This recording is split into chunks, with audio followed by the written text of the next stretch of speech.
Hey everybody, I'm Eric. From this tutorial, we're actually going to use a Python package that I built that is intended to be a pedagogical package. It's called LlamaBot, and we're going to use it to explore how to build stuff with LLMs. Throughout this tutorial, you'll see a few major themes show up. Firstly, there's how do you prompt. The first part will be how do you prompt and interact with a large language model. The second part will then be how do we do structured generation? Because I think structured generation, and we're actually going to spend a lot of time on that because I think structured generation is something that is one of the two most useful tools that you can have within your toolkit for interacting with large language models and putting them to use in a productive fashion. The third thing that we're going to talk about is we're going to look through how to do RAG systems. And then we'll move on to how do you evaluate the outputs of large language models. Evaluations, so for RAG systems, that's also like one of the biggest things that improvements over, or rather, RAG systems are one of the coolest things that I think we could build with large language models today.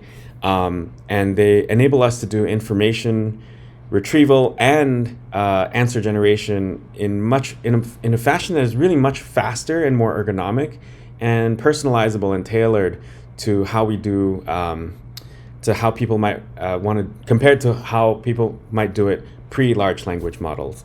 And so that's something we'll spend a lot of time on. So two things that we'll spend a lot of time on, structure generation and RAG. And then we're going to do how do we do evaluations. A lot of that's going to be a bit of a demo of what is possible, and I hope it gives you inspiration.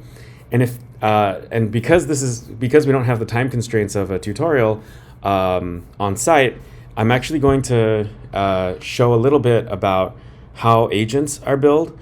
We will not touch MCP servers, MCPs, Model Context Protocol, because that's not yet a thing that I have personally explored within the LlamaBot context, but I will show how, or discuss in brief, how Model Context Protocol and tool calling, how they're related and the likes within the agents section of this tutorial. After going through the main content, I'm actually going to go into showing you all some of the self-directed exercises that you can use within LlamaBot and within the tutorial repository.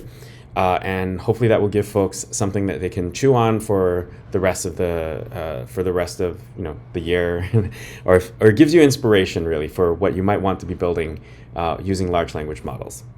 All right, so with that, I'm going to switch over and I'm going to cut to the tutorial website, and we're going to start jumping right into it. So the tutorial that we've got, the tutorial repository, is at this URL, so it's github.com/myusername/building-with-LLMs-made-simple.git. If I were to just click on this, I should be brought to this tutorial repository website.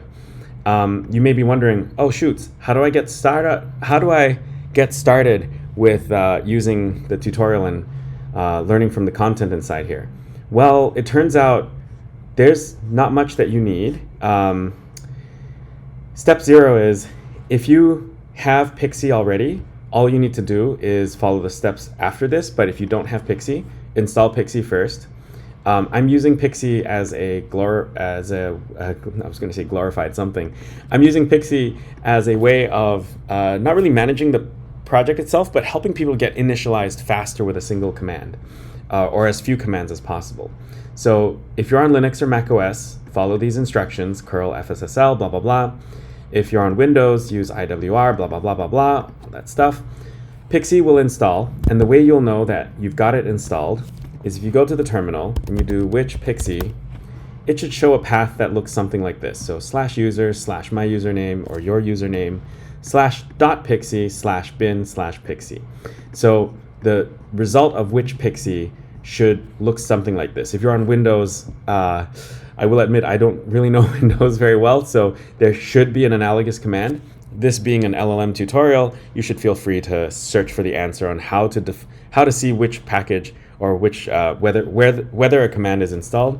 Another way to do it is you can do pixie version, and that should do the trick as well. I'm going to go ahead and just very quickly update Pixie for myself. Self-update. You don't have to do that, but just to make sure that it's like kept up to date. Cool. So coming back, after Pixie, you need another thing. It's called Ollama. Ollama, what is this? So I'm going to show this to you. Ollama, I really want to disambiguate. It actually has nothing to do with the Llama project by Meta. Okay, so Llama LLMs, there's actually a website. It's llama.com. Llama is, the Llama family of models are open source, or rather, I think they are open weight language models that are provided by Meta / Facebook, if you remember those days. And so this is what Llama is. And what is Ollama? Ollama is a way to get up and running with large language models. So it provides kind of two components. One, it provides a server that lets you pull and serve up large language models. And then two, it provides a collection of models that you can look through. So for example, I might be interested in, say, the Gemma 3N family of models. And then what I would do is I would then go ahead and Ollama run Gemma 3N at the terminal, or Ollama pull to just pull it without running it. So for this tutorial, because I wanted to make the tutorial accessible for everyone without needing to use an API key, one of the tutorial technical requirements is that you need to have a machine that has 16 gigs of RAM, which most machines do. If you have 8 gigs, that's fine. You're just a little bit more constrained and restricted on what language models you'll be able to use. But really, what you want to have is you want to have this like, you want to have Ollama available. And so for the installation of Ollama, that is something that you do manually. I don't think there's an automated way for every platform just yet. So if you're on a Mac like me, you would go to this website and you would download Ollama here, download the app, double click it, run it, and that should do the trick.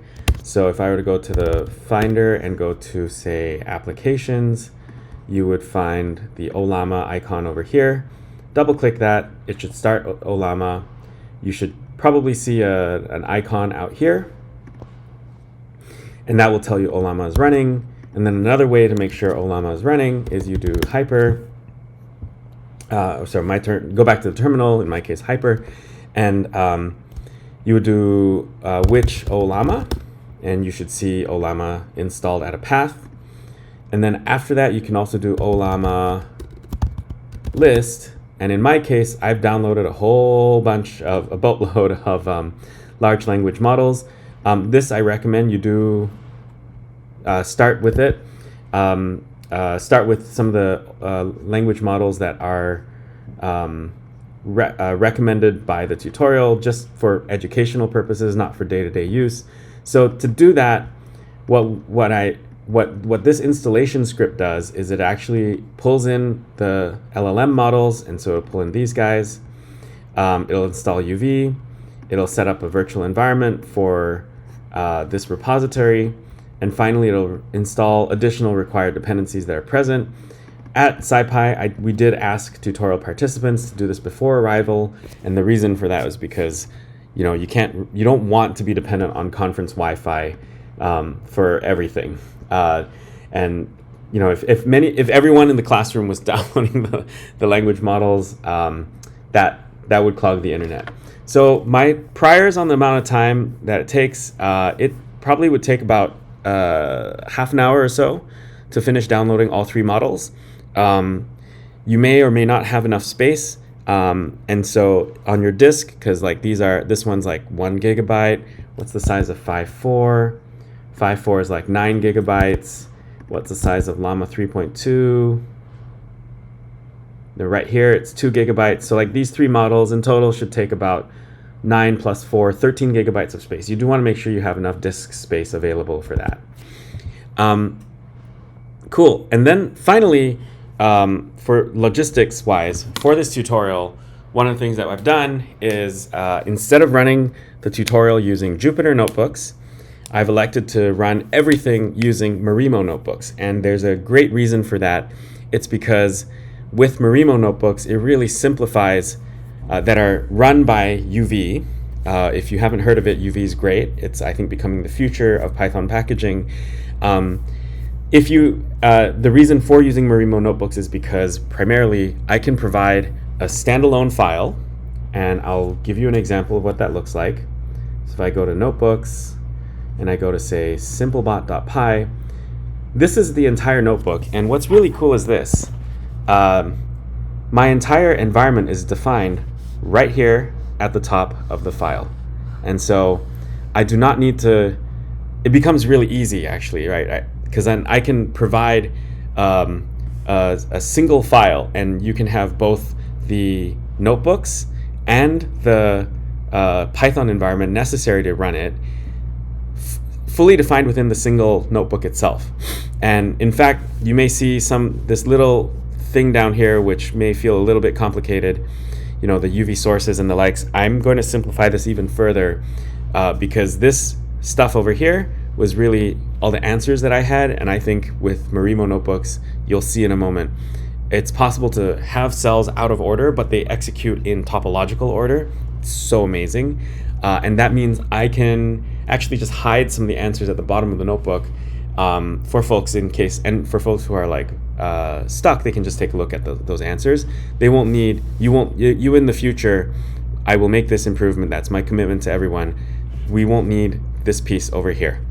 It will be fully simplified, very self-contained, extremely lightweight and easy to use. All right. So that's a little bit about the logistics for getting set up. I'm going to come back to the top of the repo.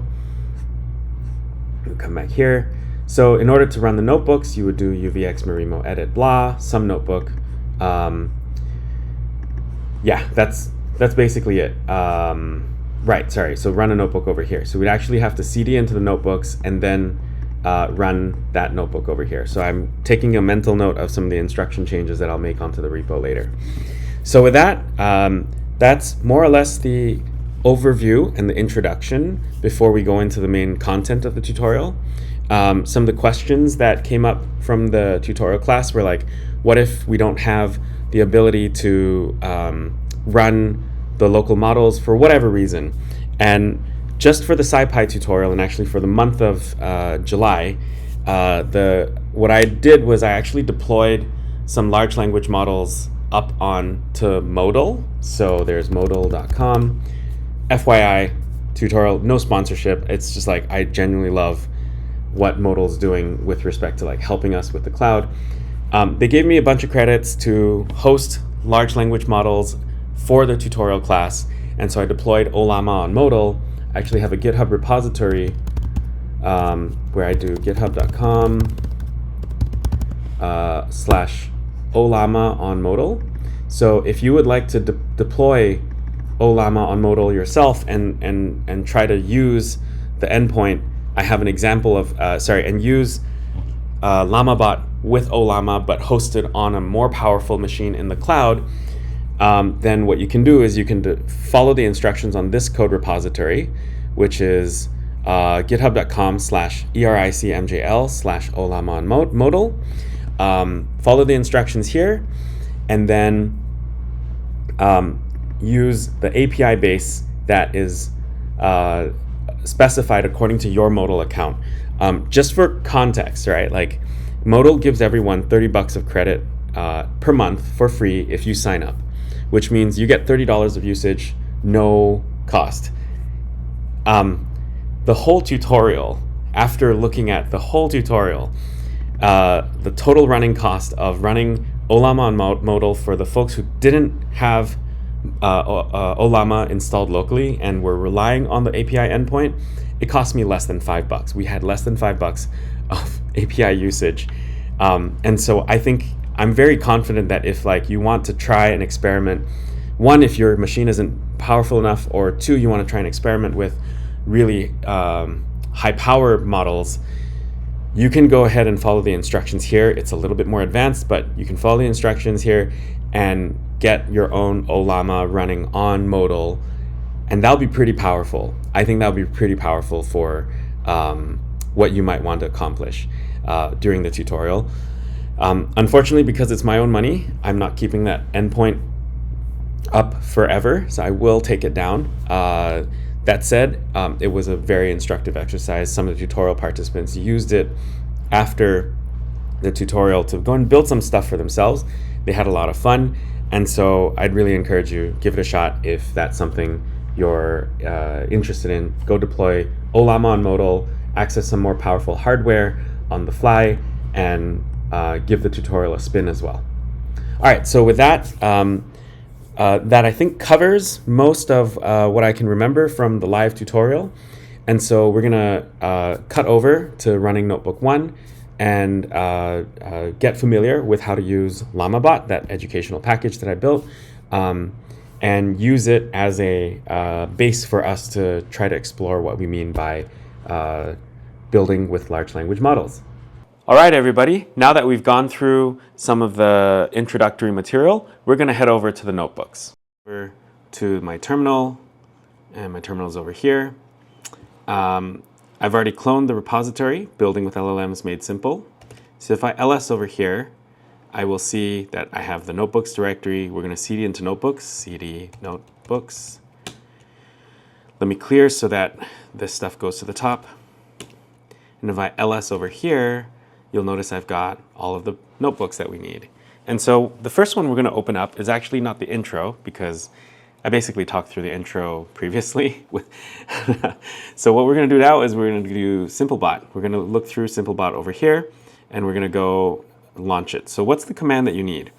As described on the tutorial website, it is uvx marimo edit sandbox -- sandbox 01 underscore simplebot.py. If you hit enter, UV will run.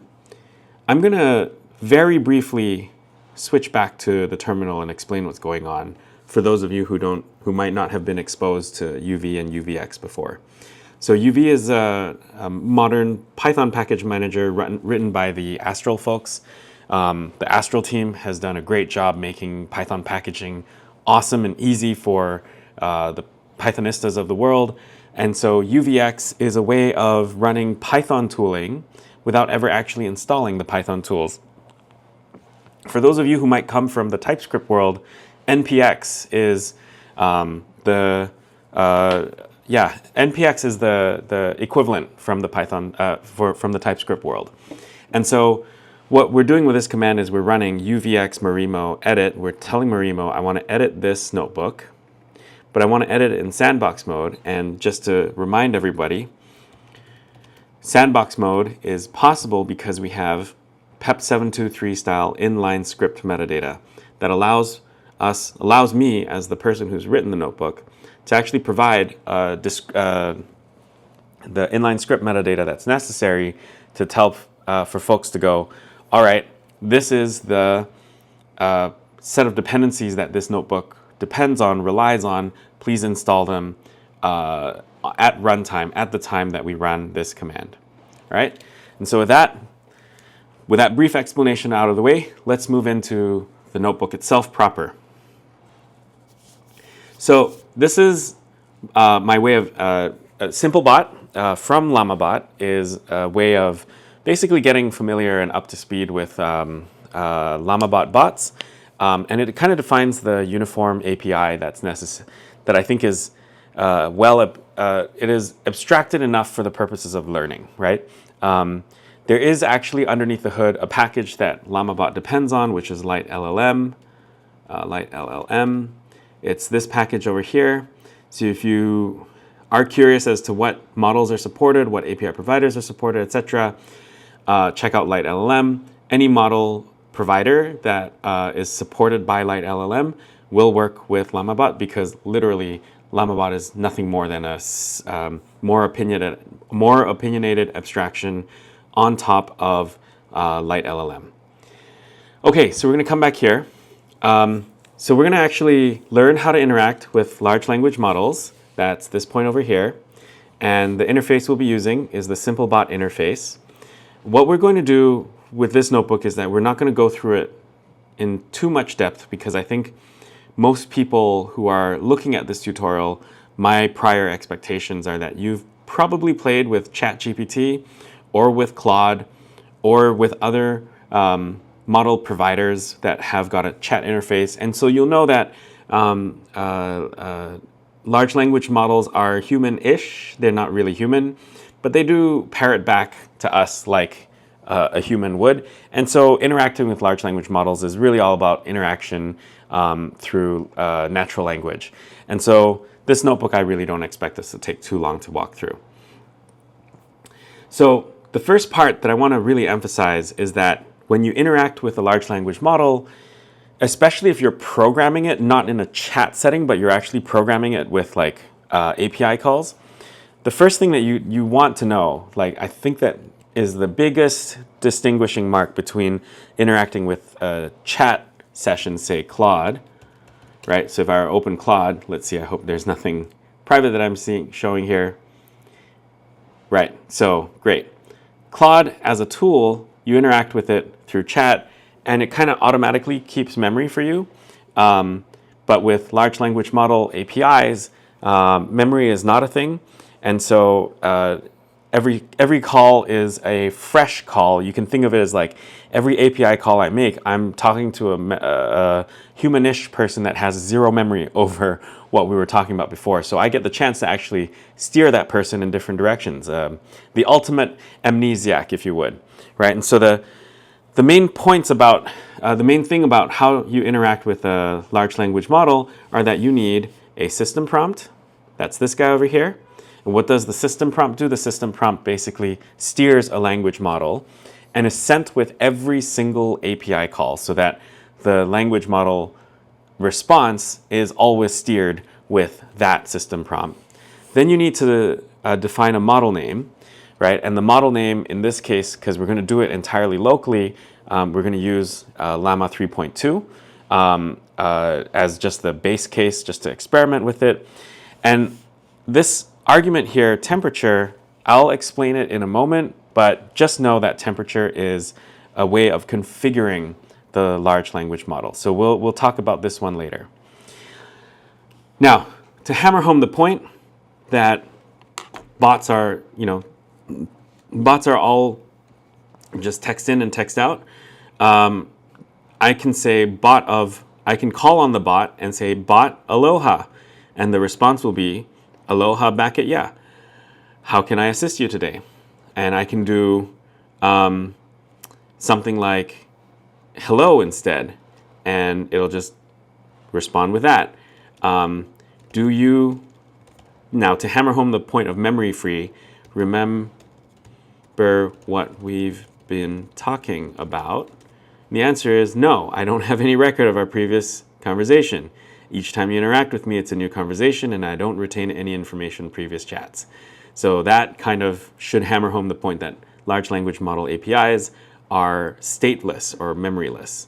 All right, so I'm going to put this back at aloha.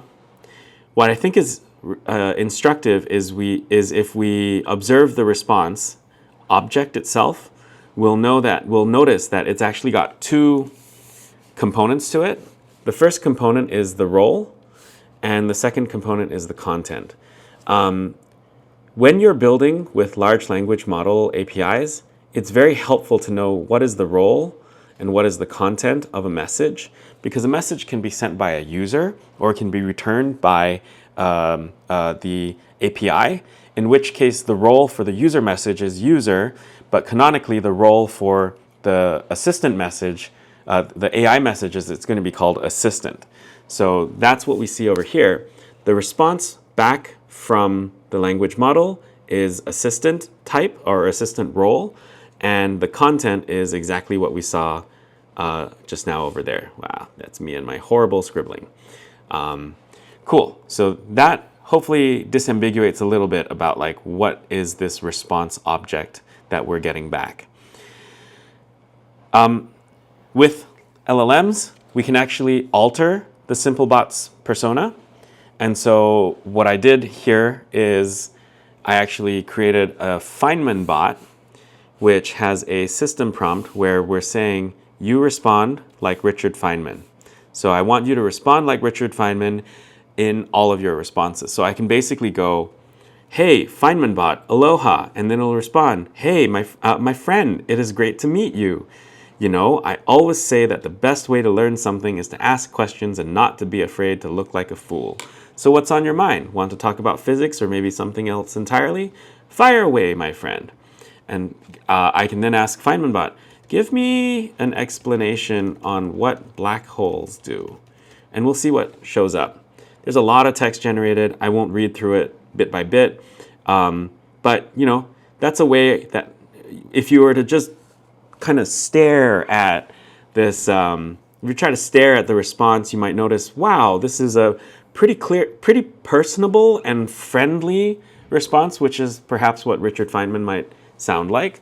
But at the same time, it's also deeply knowledgeable yet accessible, and that is what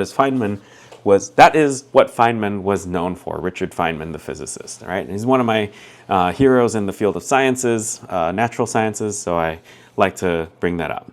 Now, what I would like you to do then, if you are at home, is to pause the video, take the notebook, and try setting the persona of your own bot. You can copy and paste the code, change the system prompt. Don't take more than a minute. Think of some hero you like. Some people I might like Drake or Kanye West. Some people might like Jeremy Lin.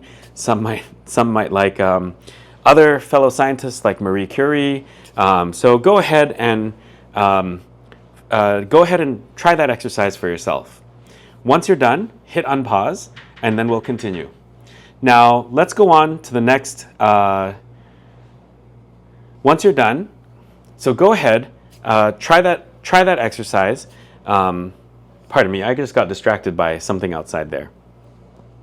So go ahead, try that exercise, and go for it. Yeah, sorry, I'm doing a recording.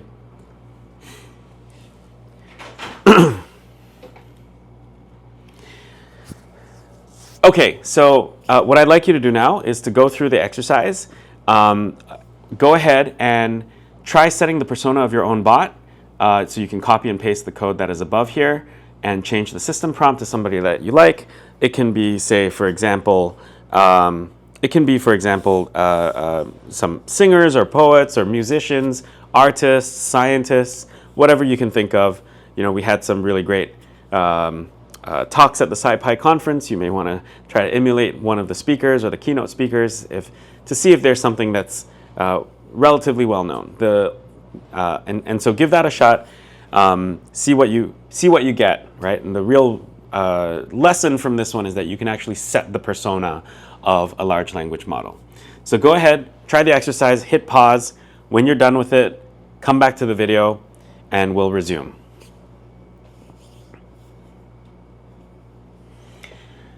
All right, so now that you're done with that task, one thing I want you to note also is that not only can you set the persona of a large language model, you can also steer the large language model's mission such that it is more specialized and focused at performing certain tasks.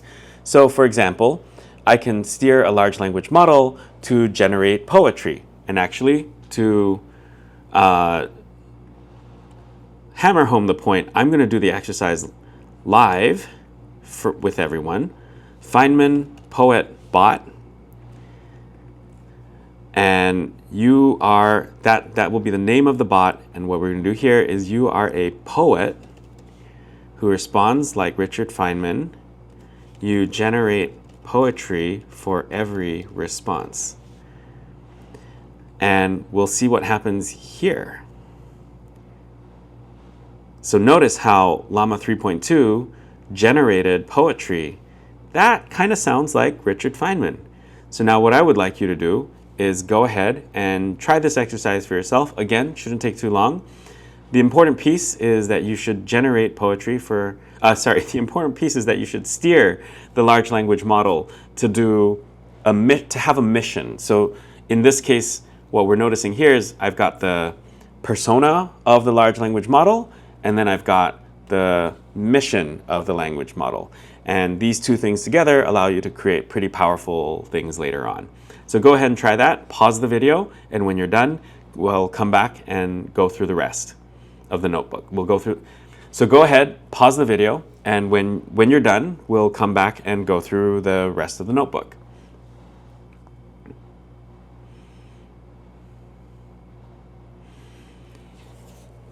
All right, so previously our bots were small prompt, large output, right? And now what we're going to do is we're going to flip the script and try large prompt, small output style problems. And pretty much this is just a very quick exercise to have people get used to the idea of the fact that large language models are not only good for generating text, that is, like generating verbose stuff from small amounts of seed material. They're also great at like doing text summarization, and so that's what I'd like you all to try to do. There are 2 exercises here that I'd like you to try. Just do one of the 2 of them. You could either do news summarization, which is go to one of the broadcasting companies from that begin with the letter A, B, or C, and find a news article of interest. Set the system prompt with its mission to generate a news summary. You can set it to the persona of whatever persona you're thinking of. The user prompt that you pass in, it should really only be the news article text. And if you do need to, you can actually use triple quotes around the news article text to avoid conflicts with the single and double quotes within the article. So that's one option for this exercise. The other option for this exercise is you can do paper abstract generation. And so what I would like you to do is find a paper that you're currently either writing or reading. And I want you to set the system prompt with a mission to generate a paper abstract, and then use that bot to generate a abstract for the journal article that you're writing. So go ahead, hit pause, try this exercise, and when you're done, we'll come back and summarize.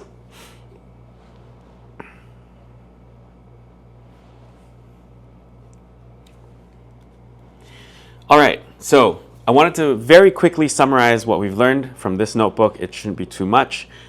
Really, it's that every large language model API call has an anatomy. You need to have the system prompt, the model name, and the user prompt. One thing that you can do actually, I just remembered. I need to talk about temperature. So let's talk a little bit about temperature before we continue. Or actually, you know what? I'll address this as a Q&A. So let me just summarize first. So there is an anatomy of a large language model call. It's got the system prompt, user prompt, and the model name that you need. Then there are patterns of interaction that you can use. So short prompt, long generation, long prompt, short generation. Both of those work. All are valid. They're just text in, text out. Now, one of the questions that I left unaddressed throughout the video was like, what in the world is this temperature parameter, right? That temperature parameter is kind of important because it actually controls the diversity in the output. And for that, I kind of want to explain first off, I'll show you what temperature does. And then secondly, I'll explain a little bit behind the scenes what's happening with the temperature parameter. So let me scroll back up here. I'm going to take an older bot that I have over here. And what I'm going to start with is, let's start with the Feynman Poet bot. So give me an explanation what black holes do. Let's just pay attention to the output. It's like, my friend, let's dive into the cosmos, where gravity warps and space is lost in the foam.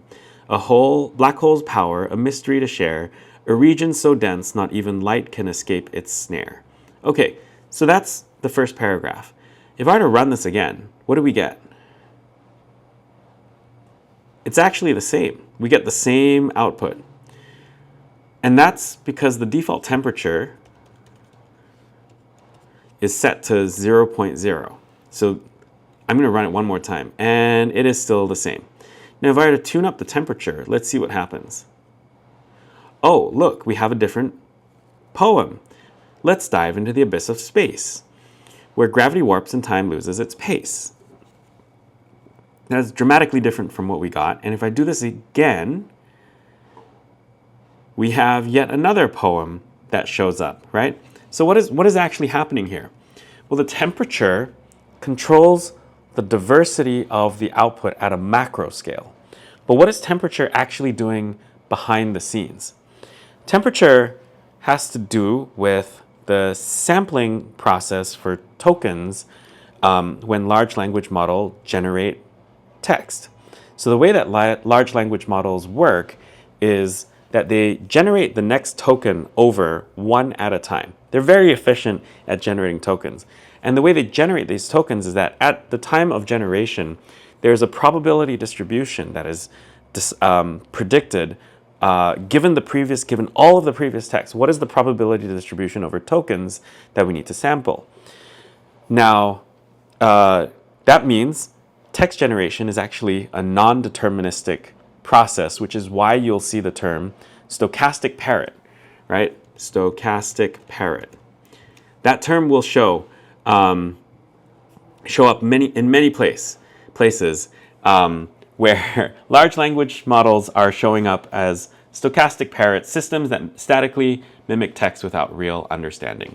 And to some degree, I do agree with the definition that large language models do behave as stochastic parrots, and I think it's a useful framing to understand how the text generation process works.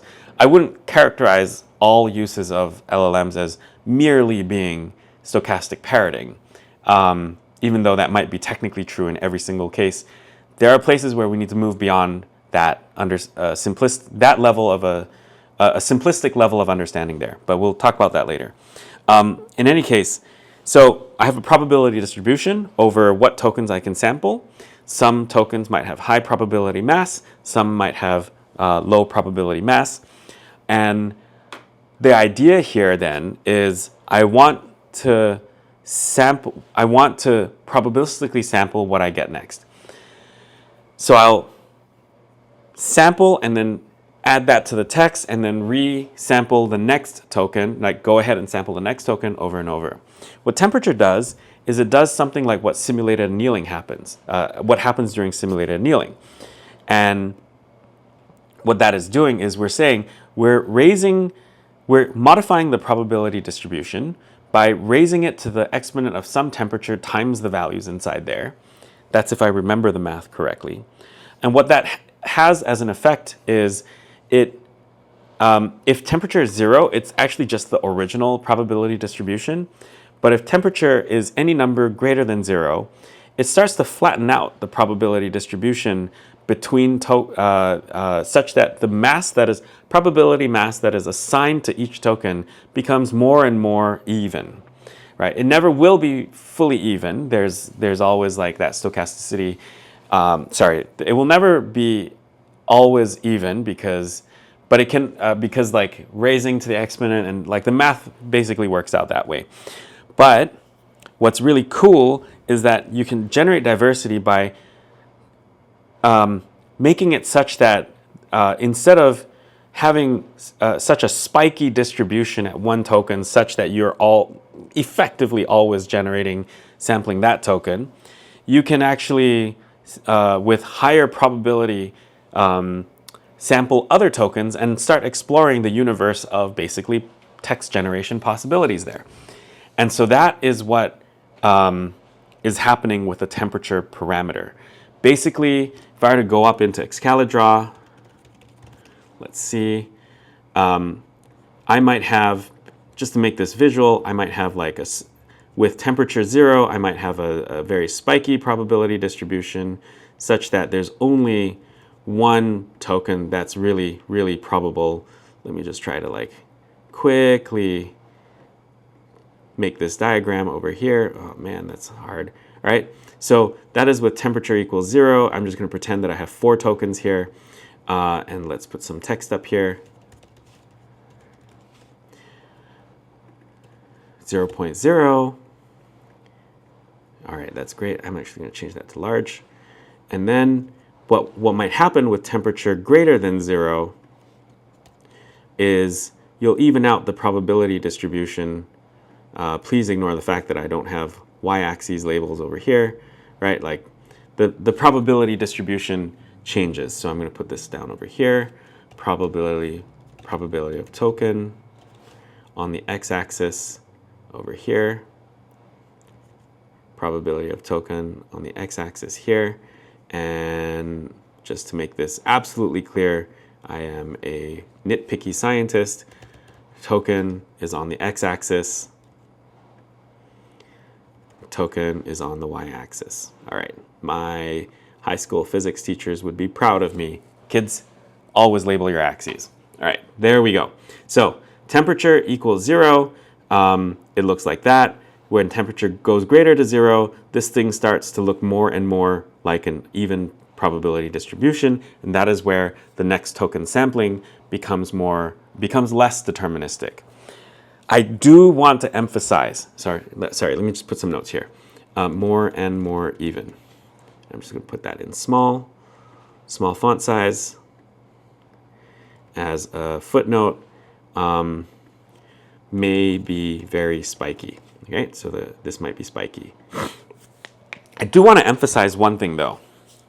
That is, even if you have a very spiky probability distribution, and even if it may look like on the few tries that we try to like call a large language model with temperature equals 0, that is no guarantee that you will get the exact same output, because the sampling process to begin with is non-deterministic. It is just apparently deterministic, possibly because we have extremely spiky probability distributions, and that you'd have to sample like 1,000,000 times to see any form of diversity inside the model itself.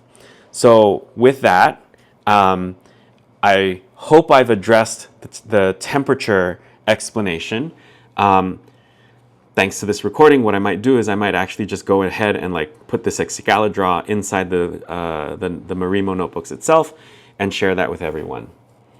So we've gone through this notebook, we've gone through the anatomy of an LLM call, we've talked through patterns of interaction, and hopefully I've also given everyone a more accurate mental model of like what an API call with large language models will look like, and how to control the diversity through temperature as one of the key things to try. And so with that, we're going to wrap up this notebook, and we're going to head over to notebook 2, which will be on structured generation.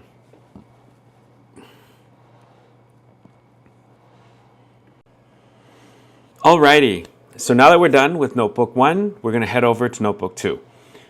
I'm going to show you very briefly how to cut through, or cut.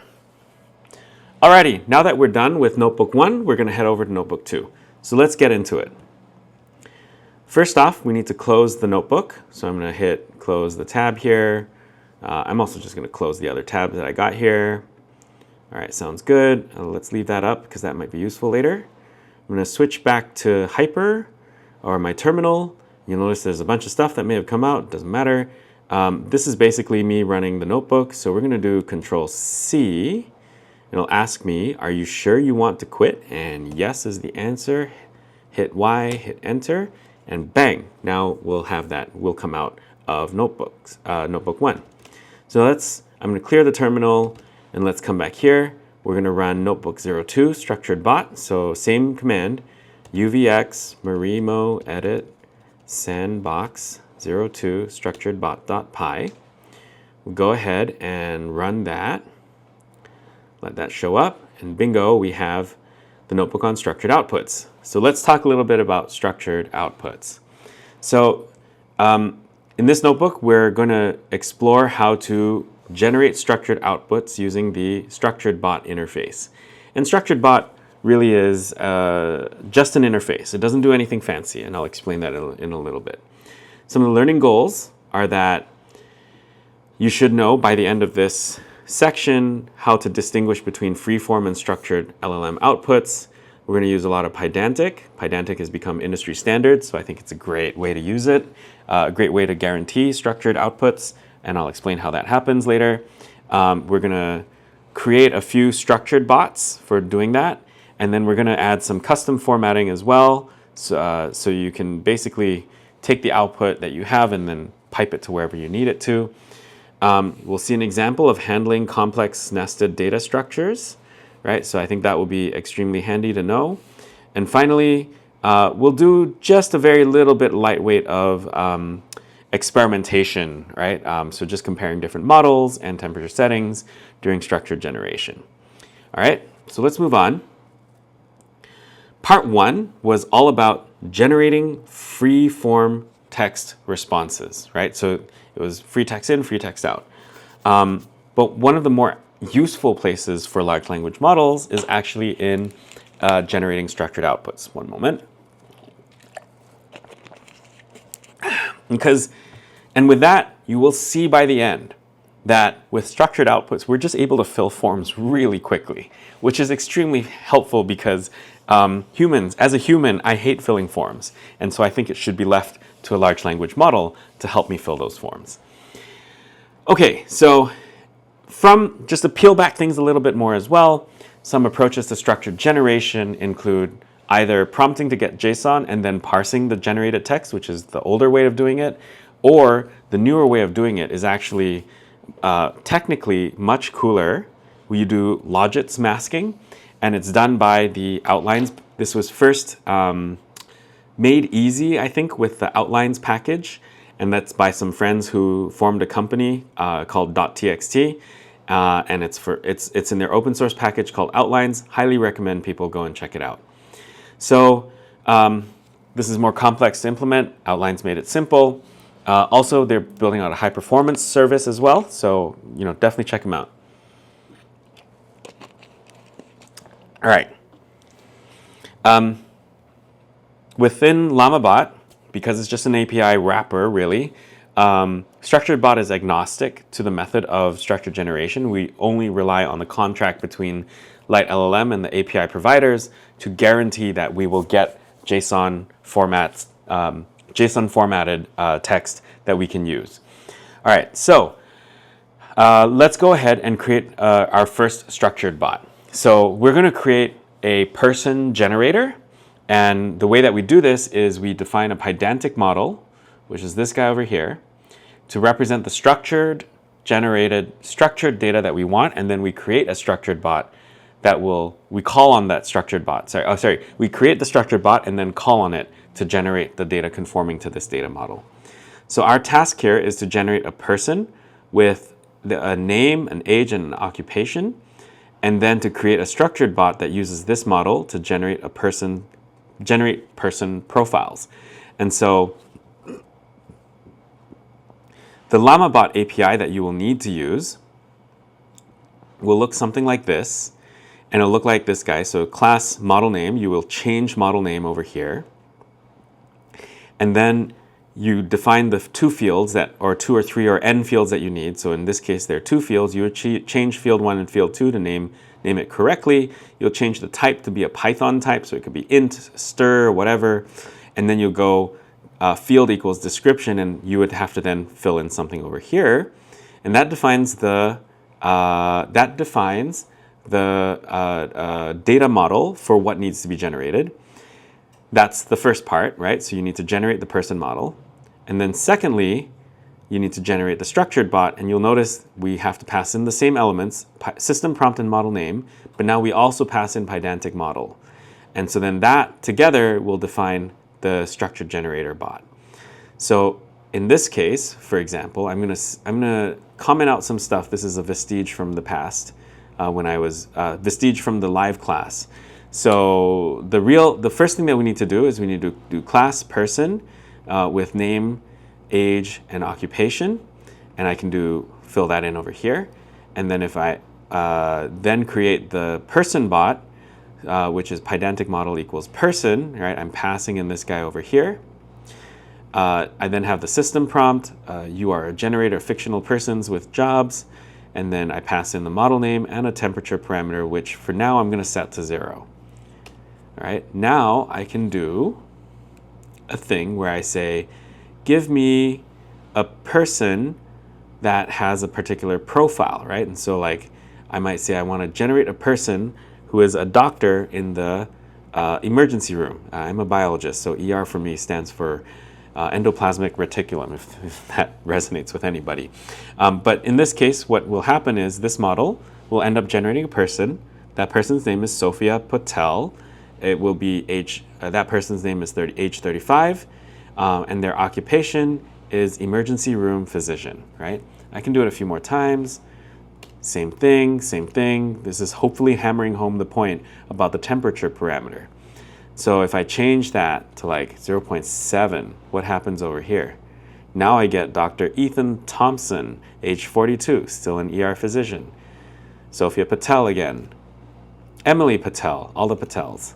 Sophia Patel, right? Okay, cool. So you hopefully get to see a little bit about what diversity is generated. I can do this also with with a technologist at a startup and see what shows up over here. Oh, sorry, it's person bot, not person generator.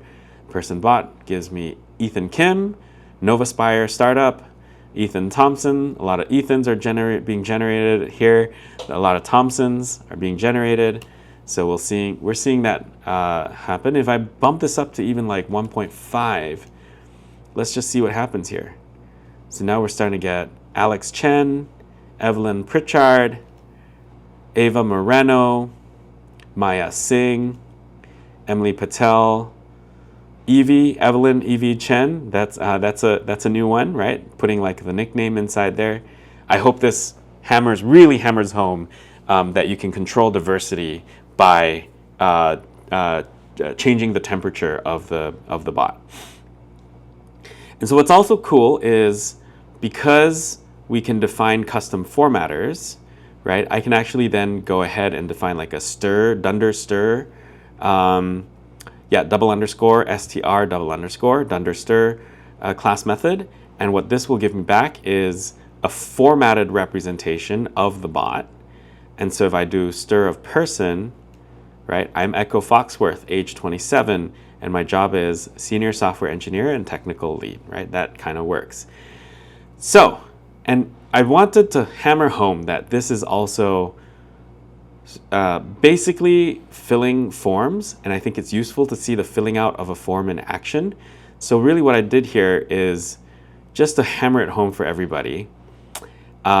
I created some Marimo UI, I created some Marimo UI fields that are auto-populated by the output of a large language model. So the person object that is returned over here, I decided, well, let me put the person's name as the default value inside there. And so now you see we filled in the form with the person's name.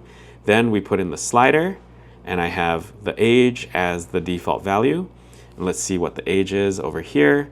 The age is 27, right? Age 27. The occupation field is this guy over here, and we pass in the occupation, and it's senior software engineer and technical lead, which is exactly what was generated over there. All right. I hope this starting point actually gives you some inspiration. I mean, you can think about LLM-enabled applications where you've got a form that needs to be filled. What you do is you just let people talk through the form in natural language. You transcribe it, and then from the natural language transcript, you just take the information and fill out that form automagically for that person. That's a way to create magical user experiences within your app. If you go ahead and figure out, oh, how do I take the context and then generate structured data off of it, right? You can fill out forms. I'd imagine I would love TurboTax. My demographic information, I just never want to fill it in ever, even for the first time, right? I'm fine with TurboTax storing some information, but what if for the first time user, they could just talk through the form and have the form automatically filled out with their name, their age, their occupation, their location, etc. That sort of stuff. That would be pretty amazing as a first-time onboarding experience. Cool. And you saw just now that I extended the Pydantic model with a dunder stir implementation, and then we were able to regenerate that. Then we were able to use the dunder stir to do custom formatting, right? So you can take structured information and drop that stuff into a template instead as well, and that can be pretty darn awesome as a way of generating, filling out a form and then like filling out templates. Cool. So let me see here. If we were to scroll down a little bit more, what I'd like you to do then is like pause for a moment, within the notebook, this should be not implemented for you. And so what I would like you to do is to actually go and implement all the things that we saw over here, right? So go ahead and build the Pydantic model for yourself, build the structured bot for yourself, then go ahead, call on the bot, and then modify. Sorry, you don't need to do that one. What I want you to do is then go ahead and modify the person object and create a custom formatter for that. And with that, you'll have built your first bot or second bot or nth bot, whichever it is. You'll have built your bot to fill out forms for you, basically. And that's pretty cool, very, very empowering. So go ahead, hit pause. When you're done, let's come back and we'll talk about how you can generate nested data structures.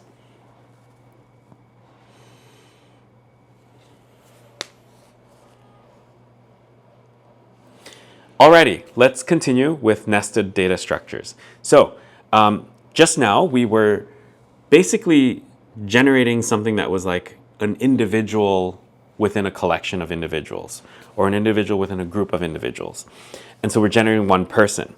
You can actually generate whole lists of people, right? Or whole lists and collections of like other atomic objects. And so this really is something that is also pretty powerful.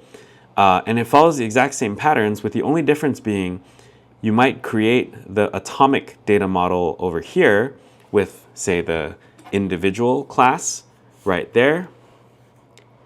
And what you do is then at the group level, you pass it in as a list of individual items right there, right? And so then this, of course, is you would also have the description of what goes inside there.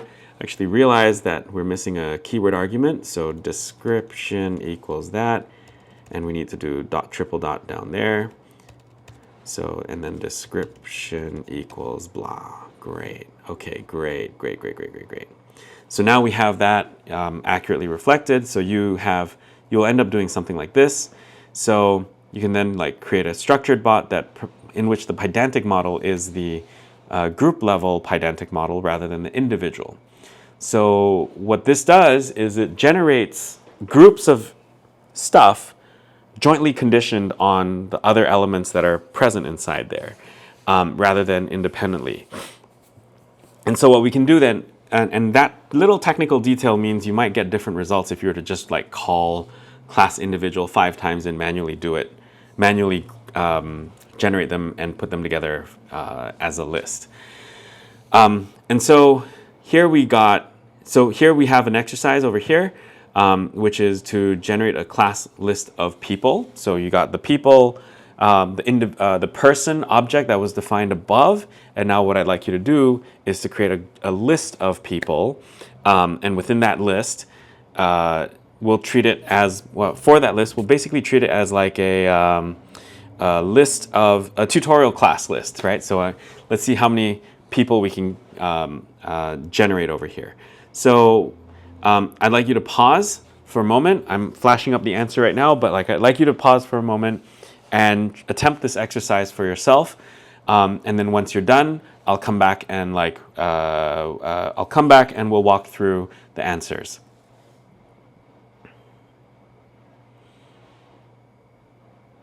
Alrighty, so let's walk through the answer that I have. What I've got here is a tutorial attendees base model, and then we have attendees is a list of person objects, with the field being, with the description being a list of attendees as requested. Then we have the tutorial generator, which is equal to a structured bot, and what it is going to be prompted to do is to generate a Pydantic model with tutorial attendees. The model name, I'm going to switch this back to Llama 3.2. So Llama chat Llama 3.2. We're going to set the temperature to 0. And then we're going to go, hey, give me an attendees list of a classroom of scientific Python programmers learning how to build with large language models. And I'm going to hit Command Enter. And we'll see this one run. All right, so we got a bunch of people down here. And if I were to look at tutorial attendees.attendees, which is this guy over here, I have the string representation of everybody inside here, right? So that's one of the cool things. Now, one of the things I think it's really important to note, over here, this is the Marimo output viewer. So Marimo does come with, what do you call, viewers for built-in Python objects for pandas data frames and the likes. The outputs do go above the notebook cell code. This is configurable. They're learning from their customers what customers really want, users what they really want, and some people prefer it at the bottom, some people prefer it at the top. The idea here is that it being at the top makes it more fluent, I guess, perhaps, whereas some people may want to see the code first, so rather than the output first, so in that case, it'll be more technical rather than fluent programming. In which case, it doesn't matter. We have all the people listed here, and this is the way to read this is that there are 10 items in this iterable. The square bracket indicates iterable, and then what we have there on the left-hand side, these individual numbers, 0, 1, 2, 3, etc. Those are just the index, but the real item over here is on the right-hand side. In reality, because tutorial attendees is a list object, this stuff that is dictionary-like doesn't exist. It doesn't exist in the list, right? If I were to print tutorial attendees,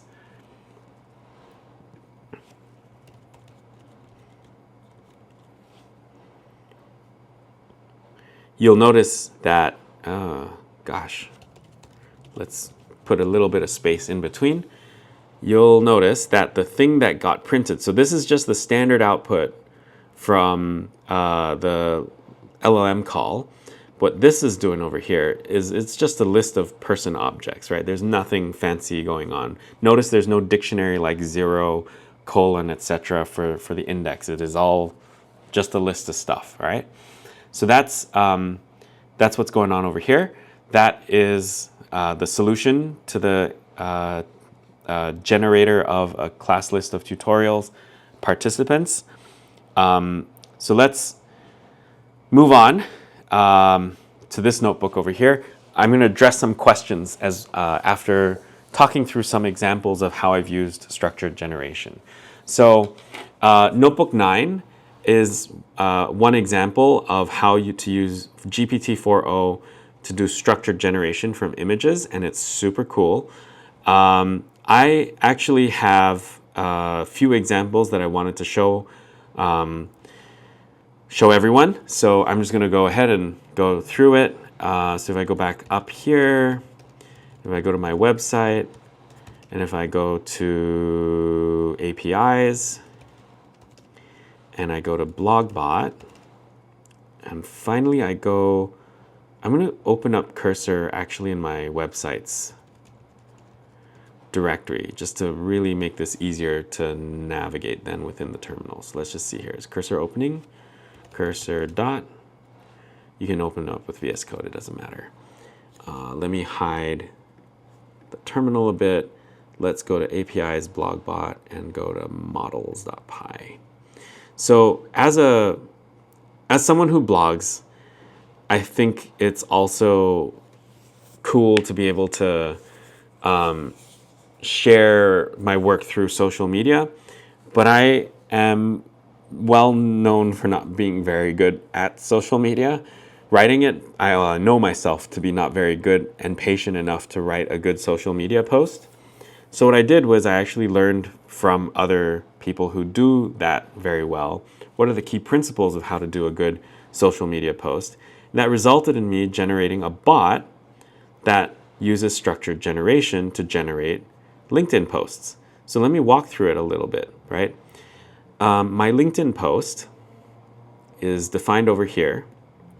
It's got a hook. There's a 3-line hook following the 3-line hack strategy. Don't know why they call it hack. Should be a hook. That's fine. There needs to be an authority element. There need a bunch of authority elements, a bunch of main content, a call to action, and an ending question, hashtags, and this engagement intent as well. And so this ends up being a nested data model with LinkedIn hooks out here, right? And this implements Callaway's 3-step hook formula. Line 1 is whatever it is, line 2 is whatever it is, line 3 is whatever it is. And so these are all just string fields. Then there's the, if I go back to LinkedIn post, authority element, so command click on that guy to go there. There's then a story type, content, the actual content, and then finally a specific example, which is optional. I come back to LinkedIn post. Then there's the post section, so I'm going to command click over here. And so it's got the content and some section type. So how does this look like in action then, right? So if I were to come back to here, api.py, if I were to go LinkedIn post, you'll notice I have an API that says if I were to generate a post that is based on LinkedIn, then I have a structured bot with a social bot system prompt, a model, and a pydantic model to generate. Then it'll generate the social post. It will then, let me see, where is that? Compose LinkedIn post. Oh, right. So I also have a prompt.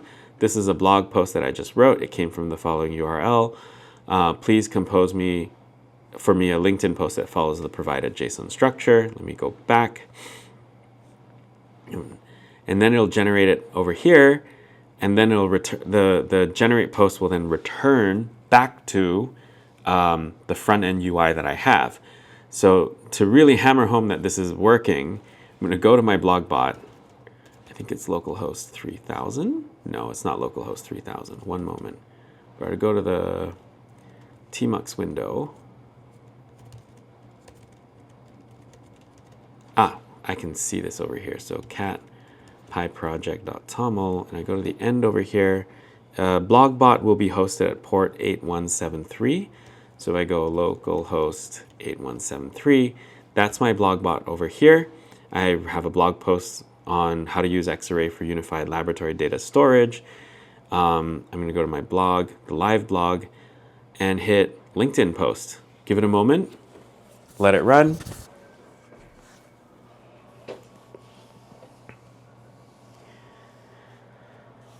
And bam, I have my LinkedIn content right over here. There's the 3-line opener. There is the authority element, etc. And I also vibe coded a few tools to like generate revision. So if I felt like, oh, something's kind of off, I can just type it over here and then copy it over into Buffer, which helps me pre-schedule posts so that I can keep a weekly draw of content going out to LinkedIn, going out to Blue Sky, going out through Substack, even if I'm like on an inspiration and just, blogging day after day for a few days, right? Like blogging straight for a few straight days in a row. Gives me a bit of buffer, pun intended, on when the posts go out. But that just was one example of doing where were we? Yes, we're back in Dia browser, so I just want to come back here. That was one example of how I use structured generation to help me. The content of the blog posts are entirely from my head, so they're like my original creation. I do use Claude to help me with the first draft ghostwriting, and then there's an extensive iteration loop, the editing that happens in order to make sure that the IP really is mine. It's coming from my head and it's sounding how I want it to sound. But I really don't want to spend that level of effort for filling out a template for how to do good social media posts. So I use that.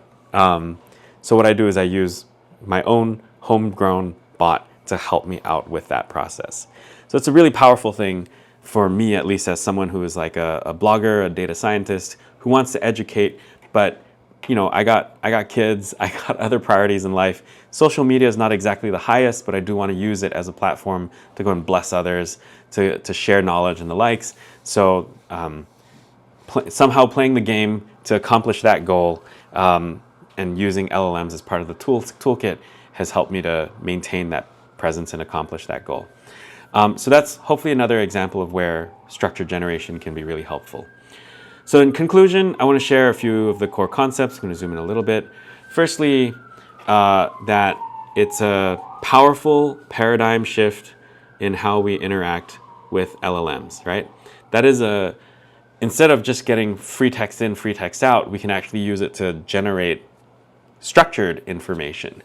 And so that gets us the ability also to do consistent validated outputs. So like if I need a number, I'm not going to get a string, right? Like that is really, really helpful. I built structured bot as an interface to the structured world, and you can actually use it in quite a flexible fashion. And I hope also the example that I had up here, which is where we are basically presenting the structured information in a format. I think that is something that is incredibly powerful if you're building user interfaces. It's magical if your user just doesn't have to think too hard about what they're trying to accomplish. They don't have to go through the drudgery of typing in yet another form to get their stuff done, right? So hopefully those two things gave you inspiration. When it comes to best practices, I put some best practices over there. I think one of the biggest pitfalls you want to avoid is if you can avoid nesting your pydantic models as much as possible, please try to avoid it. You don't want to go to like extreme depths of nesting. That's like, it's very hard. It gets very easy for the large language model to make a mistake, right? Especially if those language models are not using the, what would you call, the outlines-based logits masking as a strategy for generating correctly structured outputs. So also it's just easier to validate flatter data structures. And finally, it's also easier to guarantee the correctness. And if you think about the Zen of Python, right, I'm going to have to do this in any Python tutorial. Import this. What is it? Flat is better than nested. So try to go for flat data models, not nested data models wherever you can. And be as flat as possible. I think that's a great thing. Another big tip that I wanted to share, really lean heavily on the field description to describe the data that you want. And let me explain why. It's because within, how is this pydantic model fed as context to a large language model? Well, really what's happening is if we do person.model dump JSON, okay, hold on. I need to figure this one out. Within pydantic, how do I dump schema as JSON? And I think it is, schema, is it schema JSON? I think it's schema JSON. Let's make sure that is the case.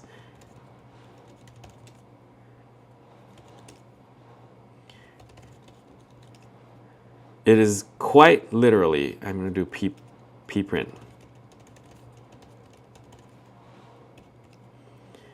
Quite literally, we are passing this like big string object as part of the context.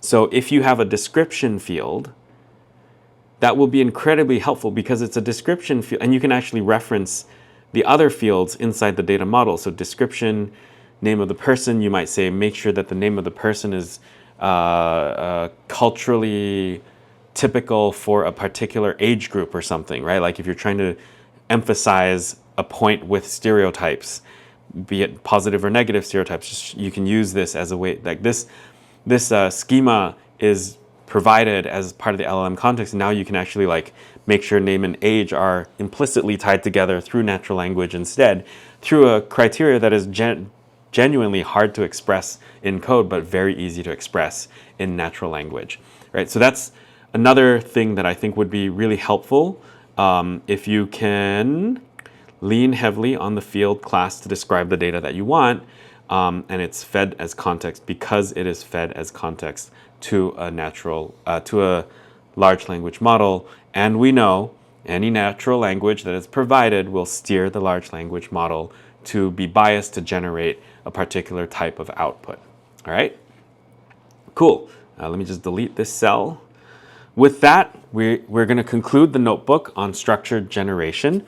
My hope is that this gives you a lot of inspiration. I really think structured generation is one of the most useful things that you can do with a large language model. If you are able to use structured generation productively, you will find yourself generating, in many applications, you'll see, oh yeah, like this is just filling out a form. What if I can just fill out a form with a language model instead of filling it out with having a human fill it out, right? And so structured generation really shows up in multiple places. It's great for filling out templates, filling out forms, and my opinion is it is one of the two major ways that we can use large language models in its current technological state to be able to do useful things for other humans and reclaim the joy of work as a result. So we don't have to do the dull, the dirty, and the dangerous as much as before. So with that, I'm going to conclude that notebook. Hopefully it was useful for you. Take a pause, go ahead and take a break. We've gone through a lot.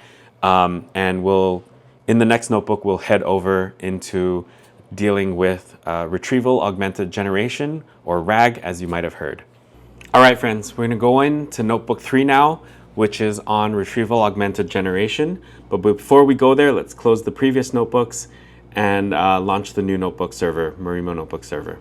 So for that, I'm going to come back to the terminal. We'll do Control-C again, hit Y, hit Enter, and I'm going to clear the screen. Let's do ls over here, and we'll launch notebook 03. So it's UVX Marimo edit sandbox 03 rag.py. And with that, we're going to talk a little bit about retrieval augmented generation. So, okay, so this notebook does involve NumPy. It's going to take a little bit of time to download. So let's just let that download on the fly. That's one of the nice things about PEP 723 style inline script metadata, that you can just grab packages. You can define notebooks as if they contain, the notebooks contain their own environment, which is just mind-blowing. That was not available to me for almost a decade, and now finally Pythonistas really have nice things. Okay, so let's see here. Let's talk about retrieval augmented generation, and we're also going to talk a little bit about memory as well. So if you remember a lot of the stuff that we generated before, we did it as if it were simple API calls, but RAG, which are memoryless, but RAG, when we do retrieval augmented generation, it really is something that demands memory because we're very likely in a situation where we're dealing with users who want to chat with a collection of documents. And so we're going to explore both ideas together, both RAG and memory. Cool. So we'll explore how to build these RAG systems, how we do retrieval and generation. We'll set up and manage some local document stores for knowledge and memory. We'll create a query bot, and finally we'll talk a little bit, not really implement, but we'll talk about how to implement effective text chunking strategies. And there'll be a bit of a demo towards the end for that. Cool stuff. So let's talk first about retrieval augmented generation. I have over here an Excalidraw diagram. Let me see if I can zoom in a little bit. And what this diagram is intended to do is to really highlight for you how document conversion pipelines work. And so, oopsies, sorry, I just was checking to make sure that I was actually still recording. So with the document conversion pipeline, usually what you'd have is you would have documents that are in Word and Excel and PowerPoint. There may be PDFs, there may be Markdown files, there may be HTML pages, you name it, right? There's whatever document that you need to work with in a retrieval augmented generation application, which most likely is going to be a chatbot of some kind. Then you would have, what you need to do is you need to turn that, to make this useful for large language models, you actually need to turn this into a text document. Then once it is turned into a plain text document, optionally, the nuance is you could add images if you're dealing with a vision language model, but let's simplify for a moment. You convert it into a text document. You would take that text document, then you go ahead and chunk it up into multiple multiple smaller text chunks. And then from there, what happens is you have a within. So this would be your chunking pipeline. This would be your document conversion pipeline. Then once you have text chunks, you can start to process them by first embedding them. So you take the text chunk and you pass it through an embedding model over here, and that will then result in a vector embedding right there. Then you can take both the chunk and pass it into a vector DB with alongside its vector embedding as well. And that then stores chunks next to vectors for one mode or one type of storage of text chunk information from the original documents. Already, this is going to be much more powerful than naive and simple, text.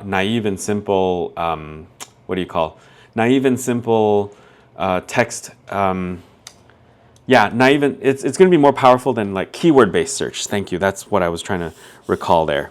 It's going to be more powerful than keyword-based search, but it has its limitations to do vector similarity search. Nonetheless, we then take this chunk vector embedding with its text chunk, and we take the docs. Whenever we have a new query, whenever we want to retrieve something in response to a natural language query, what happens actually is we take the query, which is down here. I'm kind of aware actually that, let me just double check my screen. Yeah, okay, great. This is not being covered by my video overlay, which is about on this side of the screen, the bottom right hand corner. So this is going to be good. So we have the let me rewind a little bit. That is just the document. Everything that you've seen above here, the blue, the green, and the yellow, those are text pre-processing steps. Now, what happens when we want to go and actually do something with that stored text? Well, that's where we attach we attach a document store to a bot, and we give the bot access to that document store. And so the bot will typically accept a query, which is listed up here. So that's the query. It then gets passed in to, it doesn't get passed in.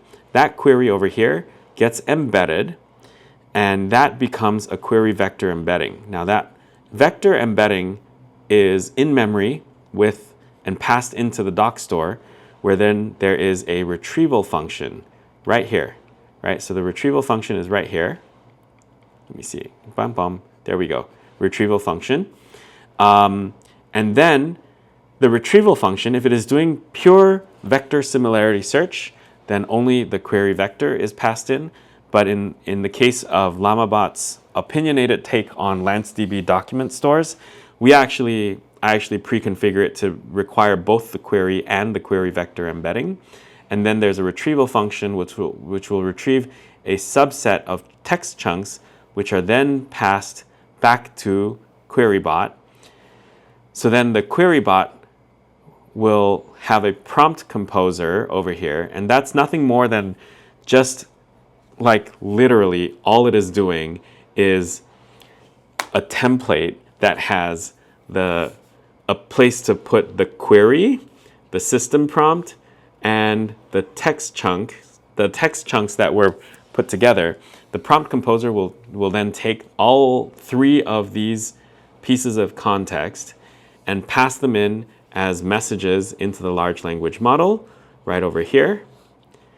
And the large language model will then return for us the generated text down at the bottom. All right. So that is retrieval augmented generation in 5 minutes. Clearly, there's not enough time to go through a lot of nuance and a lot of detail behind the scenes. There's different forms of retrieval. So if I were to just like highlight that over here, there are multiple different forms of retrieval. And so it's not there's active research that is ongoing to say like what is the most effective form of retrieval for different applications. There are tips and tricks that people have for doing query, like query enhancement with a large language model rather than just using the naive user's query. So there's just a lot of tips and tricks that are being developed in the industry. Go figure it out on your own time. Sorry, I didn't mean it that mean. What I meant was you can figure things out. You can go and read more about that stuff on your own time. And a lot of what I know is me just going out and reading and figuring things out for myself, and trying to then generate tutorials like this to go and explain it to other people so that I know I've learned it. And so that's kind of, but that aside, that is the key thing to, these are the core concepts. Like, let's just put it that way. These are the core concepts of retrieval augmented generation. And if you keep these core concepts in mind, I think you'll be able to navigate the world of the literature a little bit more fluently than without. So I'm going to zoom out now. Now that we do understand how retrieval augmented generation works and what are the main components, let's make this real. So we're going to start by first setting up document stores. And there's a document store over here that LlamaBot defaults to, which is LanceDB doc store.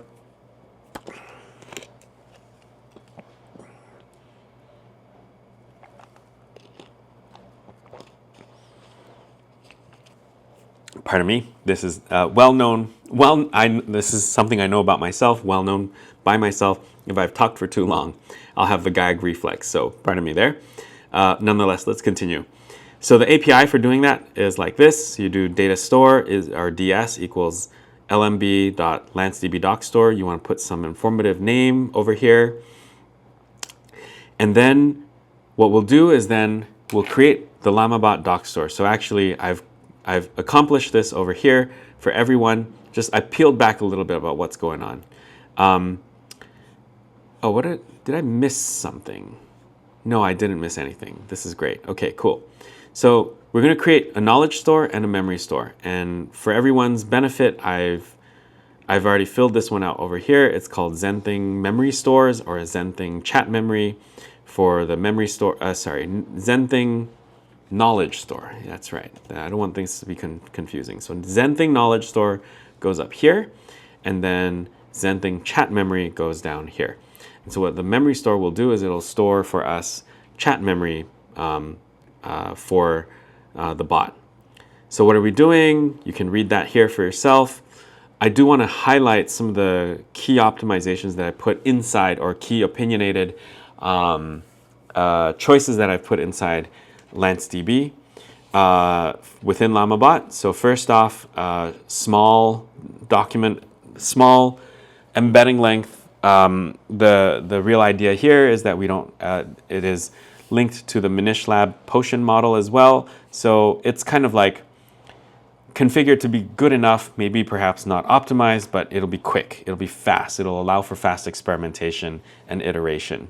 The other part is that there's hybrid search enabled, and the key model that we're using is actually Colbert for embedding, for re-ranking, sorry. And so the MinishLab Potion model combined with the Colbert re-ranker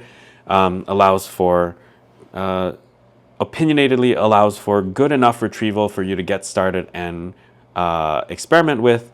But I will note, you probably, in a real application, you probably want to tune, what is your embedding model, what is your retrieval and re-ranker model, or what is your retrieval strategy and the likes. So with that, you may be wondering, what in the world is Zenthing, right? Like, what is this thing? Well, it's a programming language. It's a fictional programming language. And it's called Zenthing, and it's just inspired by the Zen of Python. And what I wanted to do, what I did here was I actually generated 4 documents right here.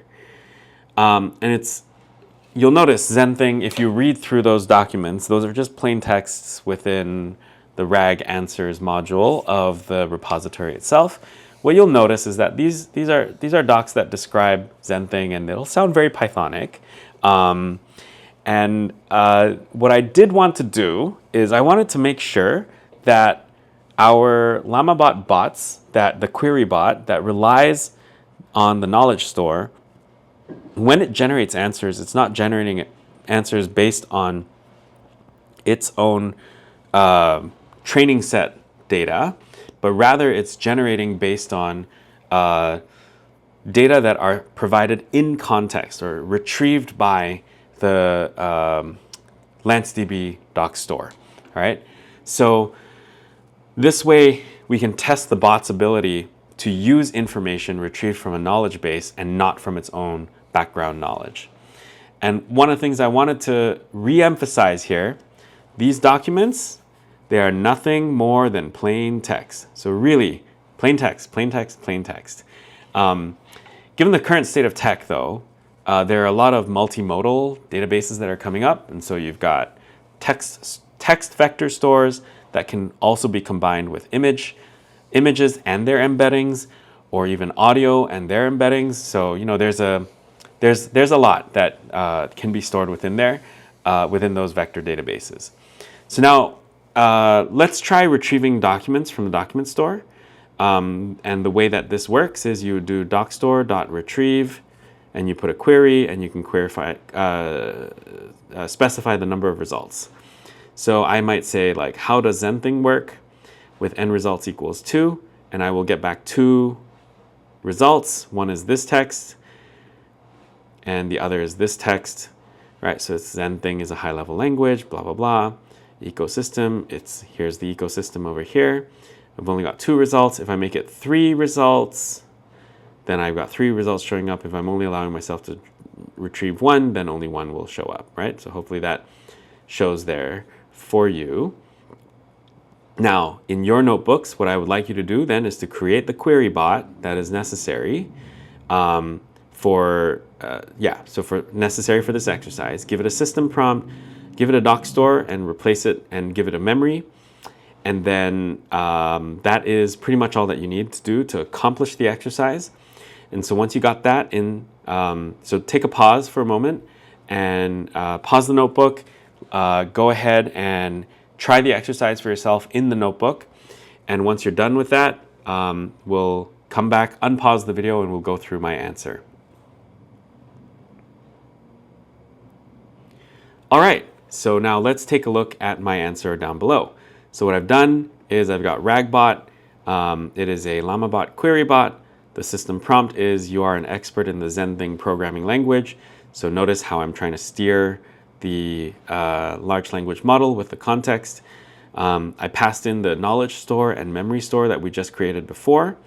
And the Llama model that we're going to use is Llama 3.2, served up by Ollama itself. And so then if I were to run this guy, that will give us a query bot object that just triggered a refresh. And so let's see. I can ask, what is ZenThing? Oh no, it looks like it doesn't have any information about what ZenThing is. And looks like we've got an issue. So let me try this one more time. Knowledge store.retrieve. Does it have anything? So I'm just going to hit stop. There we go. End results equals 1. End results equals 3. So we know that that is still working. If I were to run this guy again, we overwrote it. Let's just see whether that generates. That still doesn't generate. All right, there may be something stateful going on. Yeah, I have a suspicion there might be something stateful going on. So I'm actually going to create, I'm going to replace this with GPT-4o for a moment just to get rid of any state. And we can see, there we go. ZenThing is a fictional programming language that was described in the initial response. It's presented as a high-level interpreted language with simplicity and clarity, etc., etc., etc. But look at what GPT-4o does. However, ZenThing does not actually exist as a real programming language. The information was provided as a creative exercise in imagining what a language might look like if it were real, right? And so 4o is actually pretty good at knowing, deciphering this, right? So then ZenThing is described in the fictional context provided earlier. Note the word fictional, right, is blah, blah, blah. And here's some of the key features that are inside there, which are all correct. I've checked this before. And then how is ZenThing used in data science? Well, 4o is trying to be as truthful as possible. So since ZenThing is a fictional programming language, it doesn't have real-world applications in data science or any other field, etc., etc. Okay, so that's cool. A speculative look could be that. That's a speculative look at how Zenthing might be applied in data science. Okay, so that's the answers for this particular exercise. You'll notice, right, like let's just quickly summarize and recap. And to do that, I'm going to go back to the diagram actually. So you should see how these things are in action now. We've basically got text, which we've just stuffed into the LanceDB document store directly as is. So we dispensed with chunking for the sake of simplicity, right? And so there's LanceDB doc store. There's the LanceDB doc store, which takes in the text chunks, and then we attach the LanceDB doc store against to the QueryBot, and now QueryBot has access to LanceDB, has access to the Zenthing doc store. And just to prove the point, right? Like it's important to put that doc store together. We tested this RagBot. I'm going to scroll down a little bit. What I'm going to do here is I'm going to do a thing where we say RagBot dot, what was it again? Knowledge store, doc store equals none. And then I'm going to just try RagBot, how is Zenthing used in data science one more time. Oh, yeah, okay. If doc store is none, then there's no retrieval possible. That's right. I can actually, so I'm gonna try something different. Blank doc store equals lmb.lancedb doc store. Table name equals blank doc store, and then blank doc store dot reset. And I'm gonna, and what this will do is it will make the blank doc store empty. So I'm gonna make it empty, and then I'm gonna ask this question, bam, how are we able to, let me just see here. Oof, looks like there's something a little bit, or I might have it slightly wrong. Dir RagBot. That's a lot of attributes. Yeah, oh yeah. We also have chat memory. I forgot about that. That's right. So blank memory equals lmb.lancedb doc store. Come on, undo. Yeah, there we go. LanceDB doc store. Table name is blank memory. Blank memory.reset. And I can do ragbot.chat memory equals blank memory. So I just performed surgery on RagBot, and I wiped its memory and I wiped its knowledge about Zenthing. So if I were to do this, what do we get? Oh, is it chat memory or is it something else? Sorry, it's not chat memory, it's memory. There we go. I got the wrong attribute. Bang. That should do it. Did that work? That did not work. Okay. This means I have a bug in LlamaBot, and that's great to figure out. We have chat memory and memory. I'm going to go back to the official LlamaBot docs. So ericmjl, github.com, LlamaBot. And if I were to perform surgery on a robot, this should actually work. So let me just figure this out live in front of everybody. Bot, we have QueryBot, and with QueryBot we have memory, and it's self.memory equals memory. And what am I retrieving from memory? Self.memory.retrieve. So this should be the trick. All right, great. If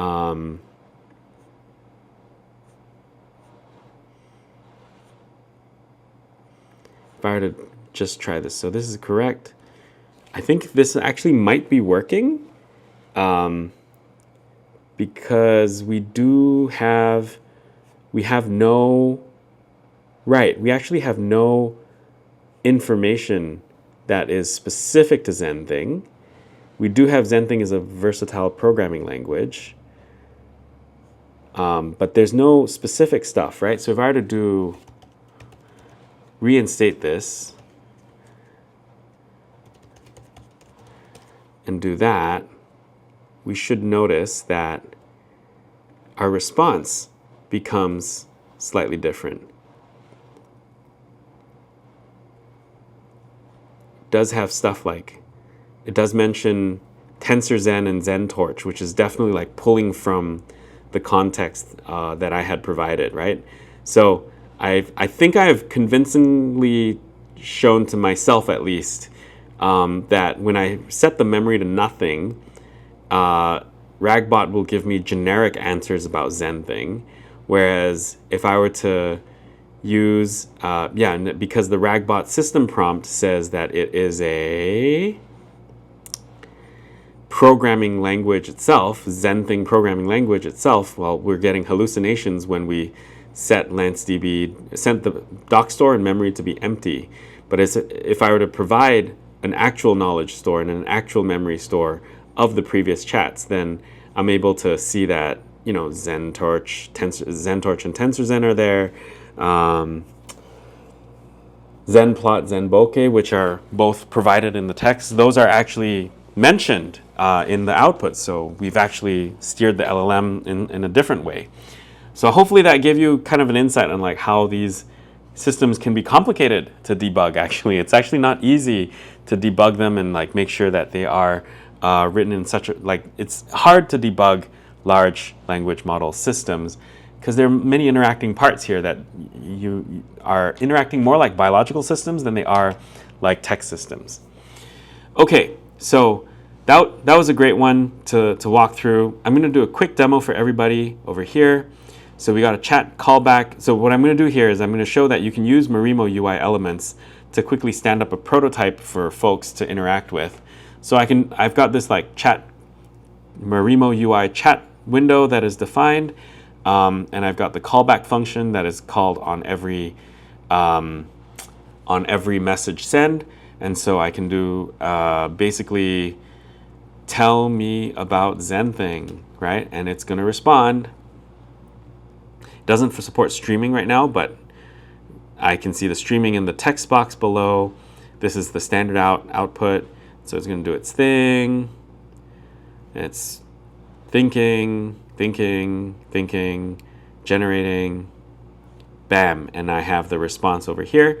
It's a fictional programming language, blah, blah, blah, blah, blah, etc. Is it really not real? Are we living in a simulation? Let's see what it responds with.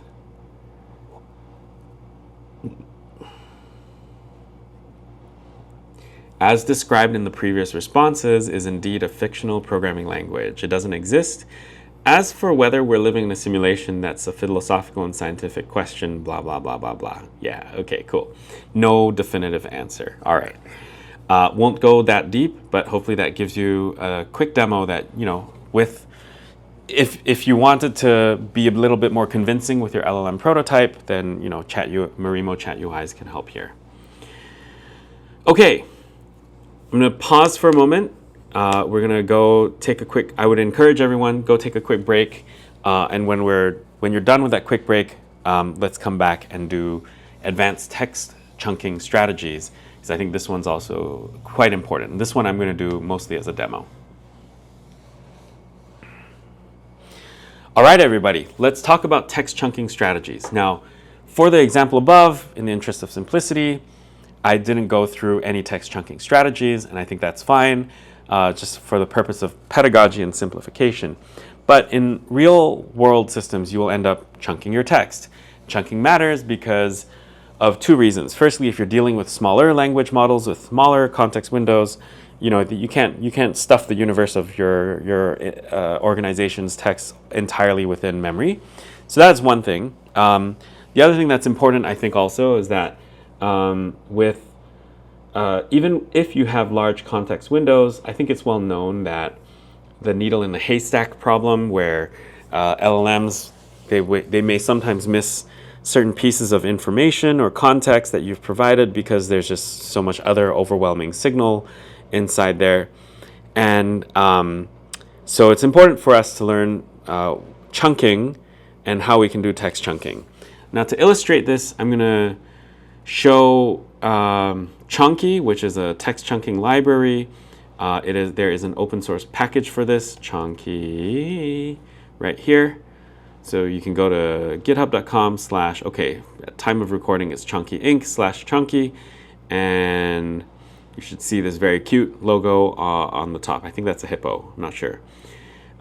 Regardless, it has lots of chunking strategies that are built in, and we'll see how different chunking strategies can affect our retrieval performance.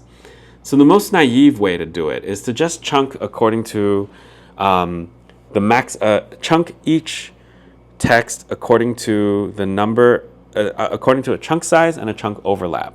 So that allows us to do, say, in this configuration, we're going to use the GPT-2 tokenizer, where we'll then chunk text into sizes of 128, which is the maximum number of chunk tokens per chunk, and then we'll make sure that there's just a little bit of text overlap through the chunk overlap parameter. And so if you study these, what becomes pretty clear, pretty fast, is that yes, we see the overlaps, making prototyping development fast and flexible, etc. over here. But it's kind of like you got chunks that are kind of disjoint in the structure of the document, which is marked down, right? And it has different headers and the likes. That's actually not really, how do I put it? That structure is not respected, right? Like that, and that structure might be important in the retrieval process, because as we'll see later. So I just wanted you to note that, take note of that. But this is the basic thing, right? And so now, basic way of doing things. So now we can just chunk the doc store. We can actually create a doc store where we're using only basic chunks. And the purpose of this is we're actually going to go and compare it against more advanced chunking strategies, for Zenthing at least. Okay, one moment. Let me just take a quick sip. Okay, next up, we have text chunking, in which we do sentence-based chunking. And what you should notice immediately is that we get complete sentences per chunk, as much as possible, rather than stuff that's disjoint.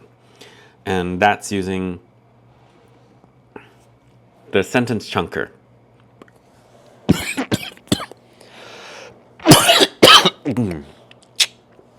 Pardon me. Same gag reflex again. So let's continue on.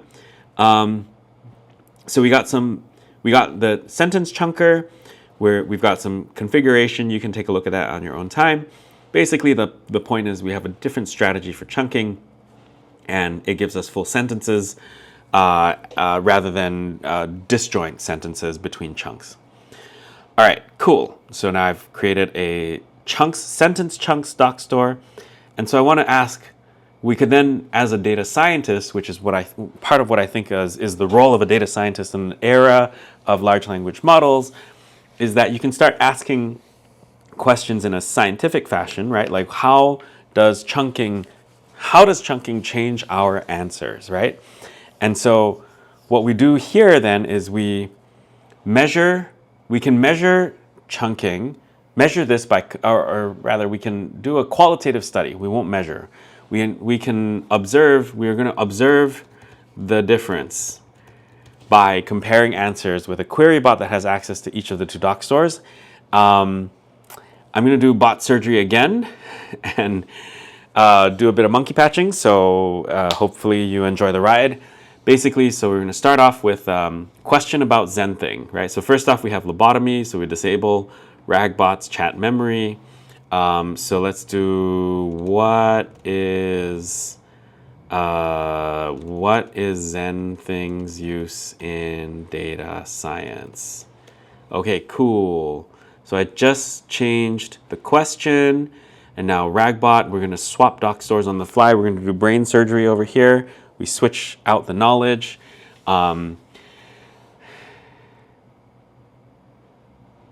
And let's just see here. Why is this looking identical? This looks kind of suspicious.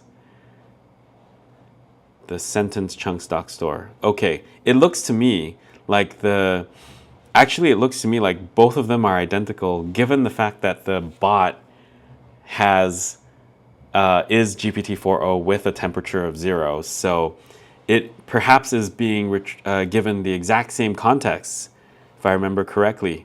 Doc store, basic chunks, okay, then the sentence chunks. And I think given the context it is being given the exact same thing. What happens if we change the model though? Let me just go back up and quickly redefine the ZenThing RagBot. Where are we? Right over here. So I'm going to come back to Ollama chat, and instead of Llama 3.2, I'm going to try 5.4. Right? Okay, so this is going to take a little bit of time. The subsequent cells are going to need to re-execute. So we'll give that a little bit of time. And meanwhile, what I'm going to do is pontificate on like speculate on what might be happening over here. I'm going to scroll down just a little bit more to what's the difference, and if we come back over here, bingo. Right, so that will generate on its own. I'm going to try to explain a little bit about what's going on, what I think is going on over here, and how I expect things to change, right? So the retrieval was supposedly different between the RagBot between the RagBot that had no chat, that had sentence chunks versus basic chunks. But perhaps they were close enough and similar enough in style that it didn't really matter for GPT-4o. It was conditioned to generate exactly the same set of it was conditioned to generate the exact same set of texts. Now, what I had experienced or observed in my own testing offline, oh wow, this is going to take a little bit of time. What I had observed in my own time was the fact that with smaller language models, with the offline models like 5.4 or with the Llama 3 models, the texts that were generated were different, but not dramatically different. And in fact, they were still being conditioned on more or less the exact same information. And so the text chunking strategy really didn't matter that much. But this is not going to hold true universally, right? There will be scenarios and situations where the text chunking strategy will have a big effect on the kind of responses that you might expect to see. And so for this, oh great, we're at the cell now. This cell is being executed. Great, it's going to take a little bit of time. Oh shucks, we have a bug. There's a bug somewhere. I will fix the notebook and make sure that this works for everyone. The bug is that we have a question or topic that is related, but the message is empty. Oh wait, hold on. Yeah, the message is empty. How is ZenThing used in data science? So let me just stop this cell from executing, and I will re-trigger it by yes, that's great. I re-triggered that by modifying the value of the cell. So let's just see what happens here. Okay, so back to what I was talking about just now. So with the example that we had, because the text chunking was just so similar, it becomes kind of, there's no difference, I guess you could say, between the language model being conditioned or steered by text chunks that are in the sentence chunking format versus text chunks that are in the, text chunks that are sentence chunking versus basic chunking, right? So there's no big difference between the two of them. But on the other hand, there are situations that we'll explore later below in which that will make quite a big of a difference. And so I wanted to really not double click, I hate that term. It's such a consulting term. I wanted to show that, I will show that idea later afterwards. The other thing that I wanted to show with this particular demo is that you can build custom user interfaces to show and contrast between things. You can show and contrast between different outputs by building a custom user interface for yourself. So it makes it a lot easier to identify, oh, hey, like that, and observe like qualitatively, oh, hey, yeah, that's the difference between the outputs as conditioned on like different inputs. And so that's something that I think is pretty cool. So let's see here. What do we have? Zenthing has become increasingly popular due to readability. It seems due to simplicity, readability. Okay, simplicity, really. Yeah, okay. So we got two different things, two different types of outputs. This is what I was like trying to, in this synthetic example, for the purposes of pedagogy, this is something that I wanted to force the model to do. In a real world situation, by the way, you should be, lovely, there we go. In a real world situation, you should be like observing it and not trying to force it that way, right? Like, but you can see, right? Like there's, on the left, what do we have on the left? We have basic chunking, and on the right, the output from basic chunking, and on the right, we have output from like sentence chunking. It looks like the format's slightly different. Let me just see here. Did we have WebAssembly show up on the left-hand side? I don't see WebAssembly showing up on the left-hand side. So it looks like the retrieval did result in different outputs, and whether the output's good or bad is actually something for you as the data scientist to go and measure based on user feedback, which, let me detour very briefly. It may feel like in the day and age of LLMs, what's the role of a data scientist? That role may start to get fuzzy or questionable. What I want to offer is that science has always been about observation, measurement, hypothesis generation, and then testing. And with LLM applications, we can apply the scientific method of how do we generate, we can apply the scientific method to correcting the outputs of an LLM for the purposes of like improving a product or improving a process and the likes. And so it becomes really cool then because like we're no longer just scikit-learn monkeys, because now LLMs can do all that coding for us, so why would we do that? But the thing that LLMs don't do is to have agency and to be able to go and say like, this is the problem that is important, I need to solve it, I need to do some measurement of the performance of the language model outputs, and I need to come up with hypotheses on how to change the language model system in such a way that we provide the kind of context that's needed to make the language model powered application even better. So that is my opinion on what the role of a data scientist is here. It's not to build more infrastructure or like to build the full stack application, but rather if you partner up with an engineering team, you can now do the measurement piece and the testing, not software testing, but the hypothesis generation and then testing piece to make sure that your LLM applications are being built in a way that is performant for the use cases. All right, so that's all I want to say about the role of a data scientist now. So back to here, we just see that there's two outputs, and the takeaway from this is that your retrieval method can affect the text that is generated, the response of the LLM, and so you want to take note of that. Okay. The final thing that I want to talk about is custom chunking. And the reason why this is important is because you might actually have documents that have a particular structure that are challenging to chunk on their own, but you might be able to they might be challenging to chunk using off-the-shelf methods, but you might be able to take advantage of the chunking that is present, the structure of the document to design a chunking strategy that is a little bit different.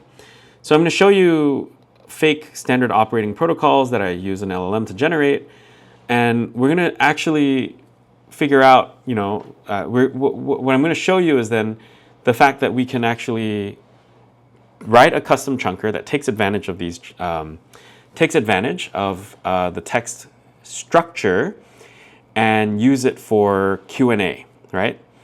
So first off, if I scroll down over here, there is a custom text chunking code that I'm not going to walk through, but I want you to note that from 3 documents, now we have we have now 30 documents, 30 text chunks. Some of them are generic, like this one over here, but others have like the top level section is now 1 chunk within. Yeah, the top level section itself now becomes 1 chunk. And so then basically we're chunking according to top level section instead. So I can then build another query bot where we ask the question, how do we measure the quality of our samples? And now what this allows for, let me just run this to try this out. This allows us to generate text that generate answers based on the retrieved documents that are actually present in quotation with quotation of like references. Sorry, back to what document we needed to citations of which document the answer is coming from. And so this is pretty powerful because then now you can actually generate a bot that responds to people in a way that helps the person cross-verify the information that is being given to them. And how do we do that? Well, actually, it was a bit of a hack. Like to enable citations, all I did was say from document and pass in the title and append that to the text. And so you notice every text has from document lab protocol, from document lab protocol for the lab protocol stuff, and then for cleaning protocol, from document cleaning protocol, from document quality control protocol, etc., etc., etc. This turns out to be an incredibly pragmatic hack. You don't need to build fancy indices because your text chunks are so small and they're meaningful. You can just add metadata in the text. And that is easily parsable by a large language model to go, that's where we're quoting from. All right, so that's how we measure the quality of our samples. What are the roles of personnel involved in quality monitoring? And we're quoting from lab protocol, from section 3.2 and section 3.1, etc. And so hopefully that hammers home the point for y'all that chunking matters. How you store your chunks or how you enhance your chunks can also be useful, right? Like I have enabled citations by putting the from whatever document as part of the text chunk and just appending to it. So it's pretty cool. I think it's a great thing, great little trick that I stumbled upon while thinking through the problem. But hopefully this gives you a flavor for what is possible if you do custom chunking in a way that is a little bit more informative, right? You can really help tailor the outputs. There are some take-home exercises. I would love for you all to try that on your own time. I'm not going to walk through it here. Let's just see here. I wanted to conclude with some key questions that you may want to ask before you embark on a RAG project. First off, your documents, is there a known structural pattern? Secondly, is there a way to enhance the document? Thirdly, do you know what kind of queries your users will ask? First off, structural pattern, and can you enhance the text chunks so that you can like take advantage of that structural pattern? Secondly, is there what are the expected queries that your users will ask? I think that's also very important. Thirdly, if you want to do attribution, how can you enhance the document in such a way that you enable enable the LLM to have enough context to do certain things like citation and quotation, right? Cool. Now, we didn't talk anything about that first part.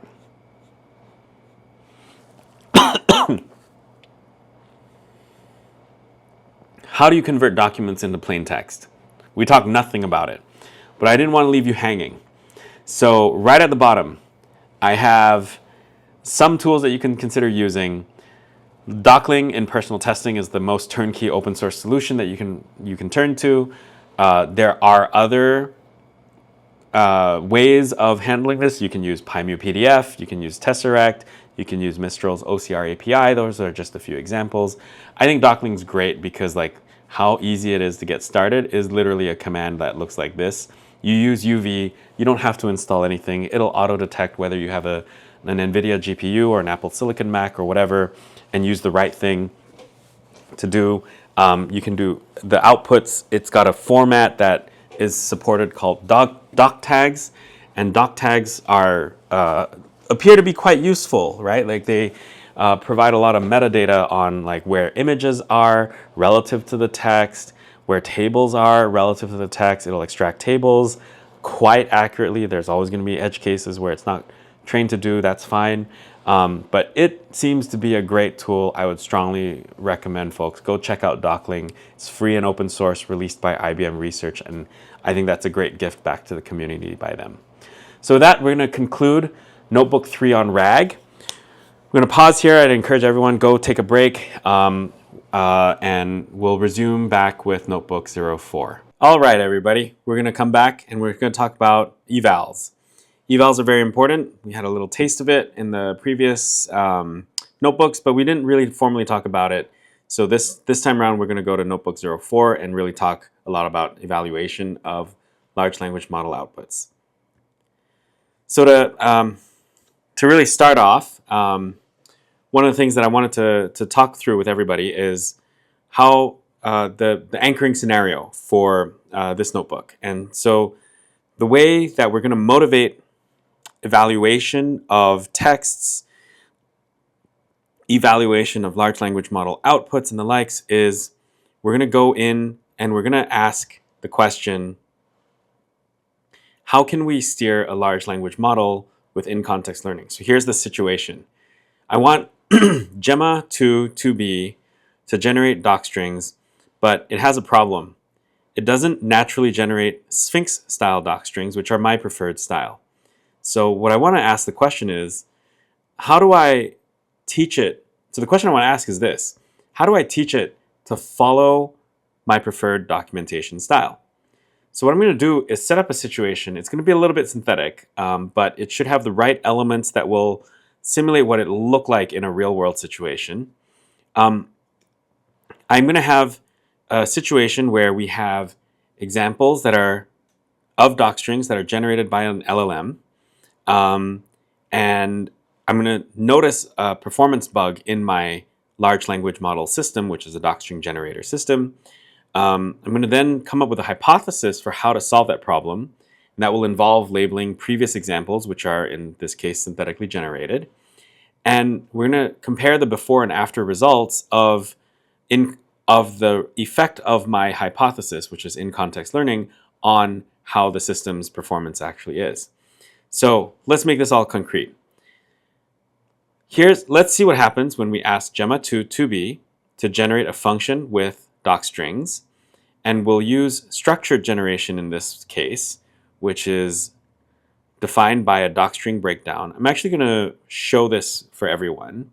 So from inspect, import, get source, then we get source on docstring breakdown.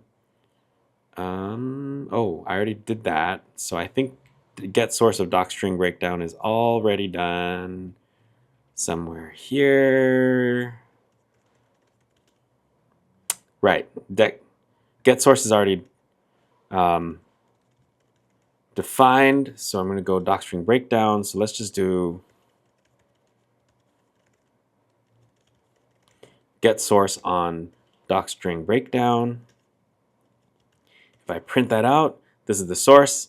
So we want a bot to generate a docstring breakdown, which has a function name, a function signature, and a docstring itself. All right. So if I were to do the following, so I want to put this back up. Let's come back up here. That's the new one. There we go. So if we come back up here, I've got a basic structured bot with a basic docstring system prompt that is like this. And I ask it to do to generate a docstring or a function breakdown for a function that calculates the geodesic distance between any pair of longitude and latitudes, right? What do I get? So thankfully, to Marimo being auto execution, having auto execution, I'm able to see that the output looks like this guy. So I have the following. It's got a docstring, and yeah, it's got a docstring, but it's not Sphinx style. It's not my favorite style. Okay, maybe I might have a hypothesis where I go, what if I said you must generate the docstring using Sphinx style in adhering to Sphinx style? What happens now? Well, damn. Why is the docstring empty? That just is weird. Is it a temperature thing? Let's see. I'm not sure. Well, the rest of the notebook's running. Actually, I'm just going to try that. No, the docstring is still empty. So it appears that if I try to steer the LLM to adhere to a particular style, it just won't do it. All right, I'm going to change that. I changed that back to 0.0 because I want to use that for the rest of the notebook. So this is very weird. What's going on here? Well, okay, if simple prompting in the system prompt didn't do the job, then maybe I need to provide a few examples. And let's pretend for a moment that I've got a whole bunch of prior generated examples from LLMs, including Gemma 2, sorry. And those examples look something like this guy over here. So some of them might not have a docstring. Some might have docstrings that are correct. Some might have docstrings that are of the wrong style. And so, there's like a variety of outputs that were generated. And I want to be able to identify which ones would be suitable for in-context learning through few-shot prompting, right? And in-context learning, all that means is I'm going to stuff the examples that are adhering to the style that I want. I'm going to stuff them into the prompt, either the system or user prompt, doesn't matter. And so I'm going to do in-context learning with a few-shot examples, few-shot referring to 2 or 3, maybe 4, not really like a lot, right? I'd say if you can count on the number of if you can count the number of examples on your hand, then it's called few-shot prompting, right? So I'm going to delete that, and what we're going to do is we're going to use labeling of our examples like evals to go and pick out the good ones, which are evaluated on 2 simple criteria. 1, it's got a docstring, and 2, it's Sphinx style, right? Okay, so the rest of this, the bulk of what's coming up is mostly AI generated. And I did this primarily to show the point that, hey, like we live in an era that is AI assisted coding. If you want to build your own tools that show you how to do, if you want to build your own tools that make you productive, you should be using AI assistants to build those tools. I think it's an absolute tragedy if you don't, right? Like it would be incredibly challenging it would be a waste of time if you just like tried to code things up from scratch by yourself or bought a tool that helped you with labeling and the likes, when really you could just quickly live code it as long as it gets the outputs correct, which again is a form of evals. As long as it gets the outputs correct, then we're happy. So let's see here. So I'm gonna do a bit of labeling of the examples. This is a very important activity when it comes to evaluations. And so what we're gonna see here is a bunch of functions that were AI generated, one that helps me get unrated examples, and picks one from the set of unrated examples. We're gonna build up some UI components very quickly. Then we're going to do this guy. Actually, I'm going to restart the notebook because I recorded the notebook. I recorded this just now, and it ended up not being, it ended up that my audio got borked, so I'm re-recording this notebook right now for everyone. So let me just see here. Great. We're coming back to the examples, and I want to be able to start showing you all how we can label examples. Okay, so great. I got 16 examples to label here. Let's see. What is our goal with the labeling exercise? The goal of the labeling exercise is for me to be able to store somewhere in memory, on disk, in a database, you call it. I want to store and which examples I consider to be good and which examples I consider to be bad. And then from there, I'm going to take only the good examples and provide them as in-context examples to the LLM. So let's try that, right? So let me see. Does this have a docstring? Yes. Is it Sphinx style? No. What is this abomination? It's a mishmash between, I think that's NumPy style and Sphinx style. So no, this is not a good example. Is this good? Is this a docstring? Yes. Is it Sphinx style? No, it's missing the parameters. Here's another abomination. Here's one that is not an abomination, but is not Sphinx style. Here's one that is. Here's one that is as well. That's good.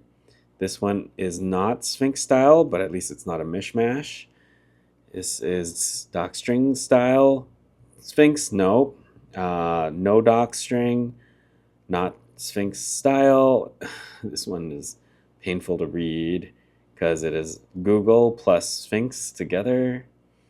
No docstring, no docstring. This is yes, no. Is this? This is yes, no. No, no. No, no. Yes, no. Yes. Yes. All right, so we've rated all examples. That's great. A lot of this also was AI-assisted writing, code writing. And so now let's very quickly take a look at the results.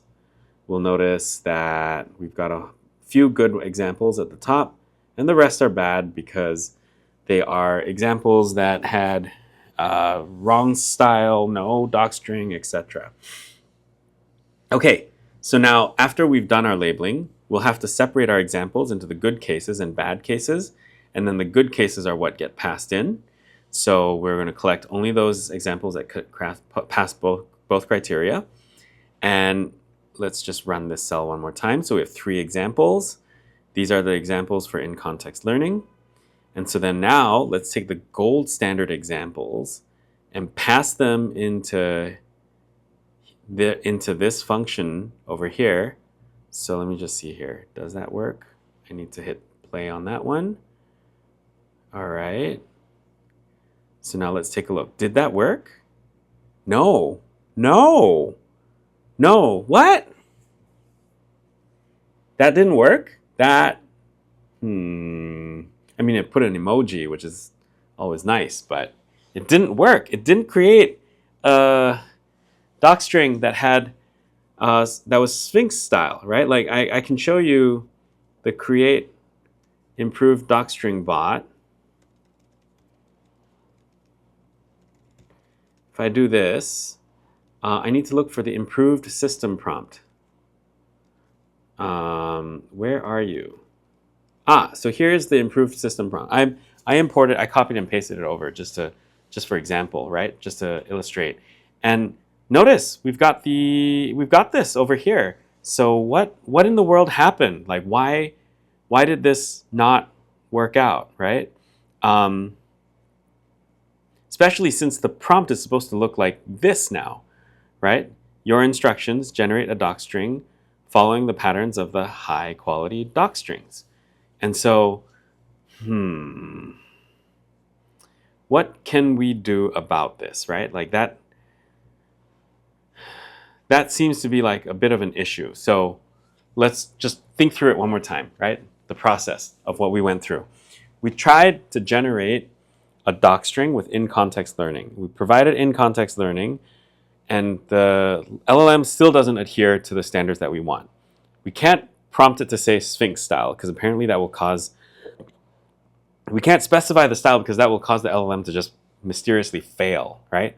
So we got to figure out another way to do this. And so when I was working through and creating this example for the tutorial, one thing that I ended up realizing was, well, I need to maybe cycle through a different LLM. What if I had to ask the question then, what if I change the LLM? Would that change anything? So I cycled through Llama 3.1, 3.2, finally Llama 4. And Llama 4 was the one that was able to follow the examples provided. So if I were to just rerun this real quick, let's take a look, right? It's starting to generate the doc string, and hey, take a look at that. It has Sphinx-style doc strings present. And just to prove to yourself that, like, in the absence of the in-context learning examples, we can be sure that the LLM was in, like, that the addition of in-context learning examples was indeed the perturbation that we needed in order to make this work. And without good examples being passed in, we get non-Sphinx style doc strings. In fact, I don't even know what this style is, so it's just imagined on its own what those doc strings should look like. There was a point that was wanted to also make over here. This is a great example of how LLM system debugging, you're rarely going to get it right the first time. And that's because LLM systems, apart from the Python code that you might write surrounding the LLM itself is a black box. It is the definition of a black box. There's no way for us to easily introspect the model on the fly and look for rules. There are patterns, there's just no rules, hard-coded rules. So what do we have to do then? Well, we have to treat the system like a biologist would treat the cell or an organism or an organ system. Treat it as a black box of stuff that we know produces an output under certain inputs, but for which the underlying organizational principles are just like completely obscure to us. And also, we should expect that the vast majority of our of efforts that we have in fixing a complex system, they will fail, and that's perfectly normal. And so I would argue the way we should think about how we go about doing this stuff is as follows. We need to be able to treat our LLM systems like a biologist would treat a cell, and design experiments and iterate. LLMs will break all sorts of assumptions. Like, for example, one of the assumptions that I had was that Gemma 2 would be knowledgeable about enough to know what a Sphinx-style docstring is. But apparently the answer is no, right? It just crashes under the behavior of specifying, under the circumstance where I try to specify the docstring style. So let me just see here. I hope this was a good example for everyone, for you who are watching online, on how it ends up being that, yeah, I hope this is a good example of like why we need to do evaluations on LLM outputs and how we can use the results. One specific tiny example of how we can use the results of LLM evaluations to help improve the system. So in my particular circumstance that I'm presenting here, it's that the in-context examples could have been the ones, could have been the case that the in-context, I hypothesized that the in-context example was the solution. It turned out to be partially the solution, but I also needed to do a model change in order to make this all work out properly. And so hopefully this is like a microcosm example of what you should expect to see. You should expect to fail most of your attempts, and that is perfectly normal. It is about the discovery process of what an LLM is capable of and not capable of. That is part of what we're discovering here, in addition to also trying to build a robust system that, for the vast majority of instances, will behave exactly the way you want it to behave. Okay, cool. So that was the summary of this notebook on evals. It took a little while for me. I will share definitely that it took a few iterations for me to figure out what was the most productive type of example to highlight in this notebook. But once I got there, I think it touches upon some of the best ideas that have been presented by AI practitioners, or it shows the basics of the best ideas. Rather, let's put it that way. I do want to show the references file inside the repository because I think this is very important. There is an LLM eval FAQ blog post by Hamel Hussein, and I think that is a treasure trove of information that you should go and check out. So if you walk away from this tutorial wanting to build stuff and you feel confused about what resource you should be using, absolutely check out Hamel's blog post here. These are FAQs from the course that he's taught together with another really good practitioner, Shreya Shankar. Yeah, the two of them put this together. I think it's a great resource. You should definitely take a look at it. Hamel has also taught lots of other principles of how to build and deal with AI systems before. So I'd also recommend him as a very, very good resource person to follow. And there are other things that I've curated together in this repository under references.md. So if you find anything that's useful and you'd like to contribute, if you find anything that's useful from here, well, that's my hope actually, that you find something that's useful from here. And if you find something that's cool, you'd like to make a pull request into the repo, I'm more than happy to review it and see what could be useful for other people too. Okay, cool. With that, we're going to end the notebook on evals. And what we're going to do next after this notebook is we're going to talk a little bit about agents. That is going to be entirely demoed. That notebook is very fun to execute and very fun to write. It is also evolving very fast, so I do not consider the API to be stable by any chance, but I thought I'd just do a quick demo to show what could be useful with respect to building LLM agents. All right, everybody, we're going on to the final notebook for today. This notebook is all about agents, and I'm going to be showing everybody how LLM agents can be built and what are the sort of things that what are the key ideas that you need when we're talking about LLM agents. So let's head over to our notebooks. First off, as always, let's close the old notebook, and then we're going to come here, and then I'm going to go Control-C, we'll quit, hit yes, Y, enter, and then finally, let's do UVX, sorry, let me clear, UVX Marimo edit sandbox 05 agents.py. All right, so we're going to load that. Agents will load up. The notebook will load up.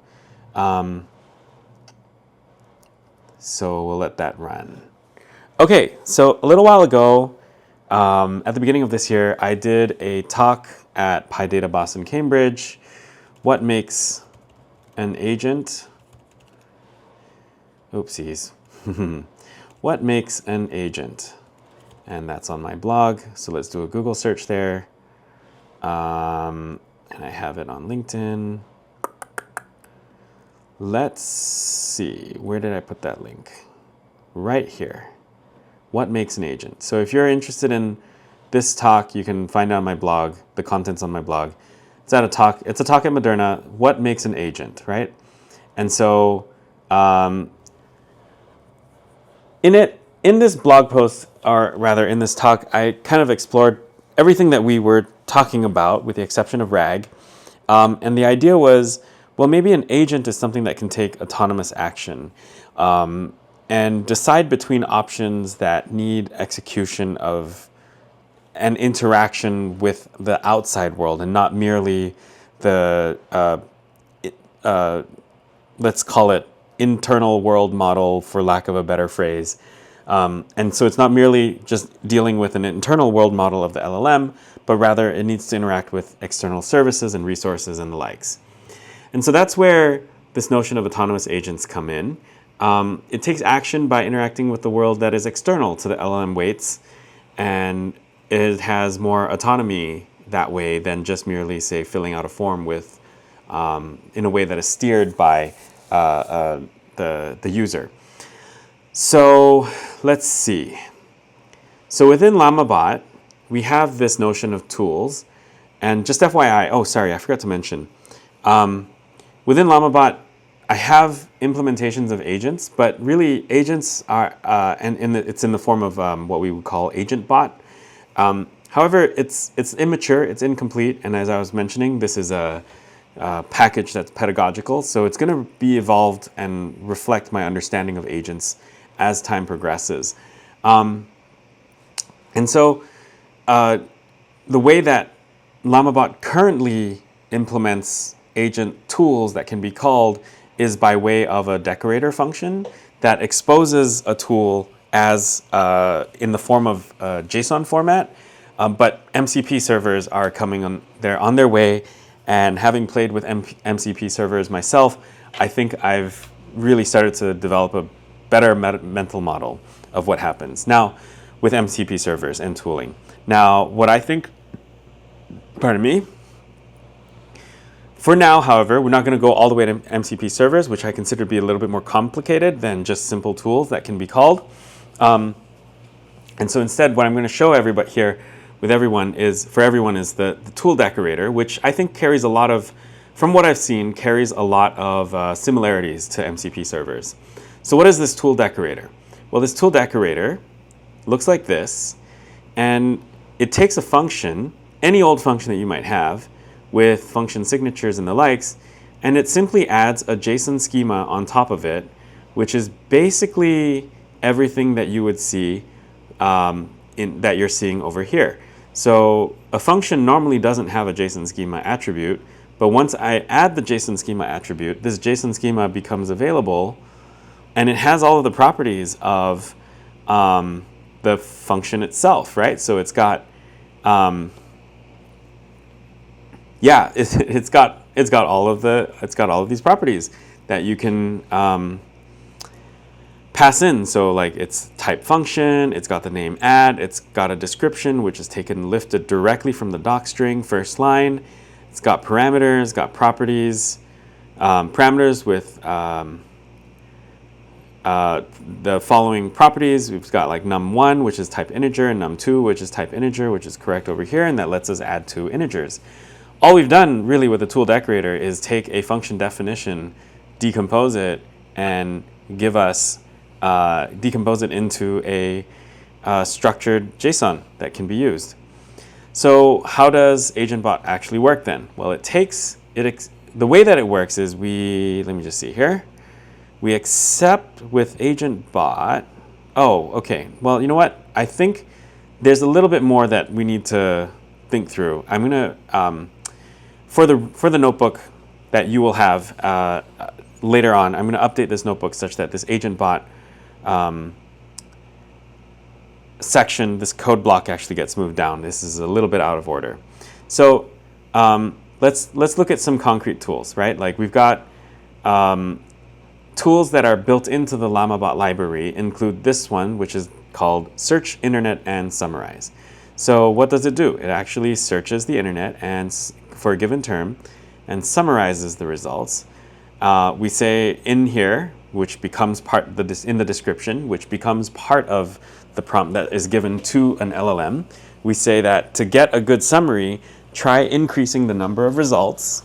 When using search internet, if you don't get an answer with one result, try increasing the number of results to get more web pages to summarize. And then we've got search term and max results as arguments that need to be passed in. So now tools, at the end of the day, then, are nothing more than regular functions that are just decorated with lmb.tool. And with search internet and summarize, what we do underneath the hood is actually we ping DuckDuckGo and use GPT 4.1 to summarize each of the results that come out, and then those summaries are passed into AgentBot. So I can show how this works. Like search internet and summarize took 5 minutes, 43 seconds to run, but really it was basically, there's a lot. There's a lot going on. There are a lot of results, and what I was looking for was reviews of Taylor Swift's latest album. And let's just see what happens. Oof. We've got quite a lot of irrelevant results, but there were some that did make sense. Actually, some of this isn't making a lot of sense. I'm going to switch this over and just quickly double check something. I think there may be a misconfiguration here. So let's try that. I'm going to hit stop for a moment because that's suspicious, it taking 5 minutes like that. Did I set an environment variable? I think I did set an environment variable.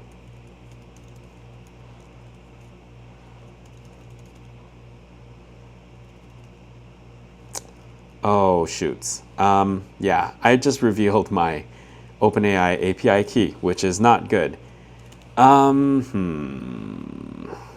If I were to look at LlamaBot just once, though, it's okay. I will rotate that API key, so there's going to be no issues here. LlamaBot, and if I look at search, internet, and summarize, I believe the summarization. Oh, no wonder it took so long. The LMB Internet Summarizer model name is actually Llama 3.1, which is why I was consuming so much.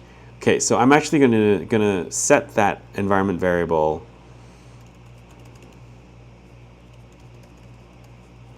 GPT 4.1. So that is one piece that I need to set.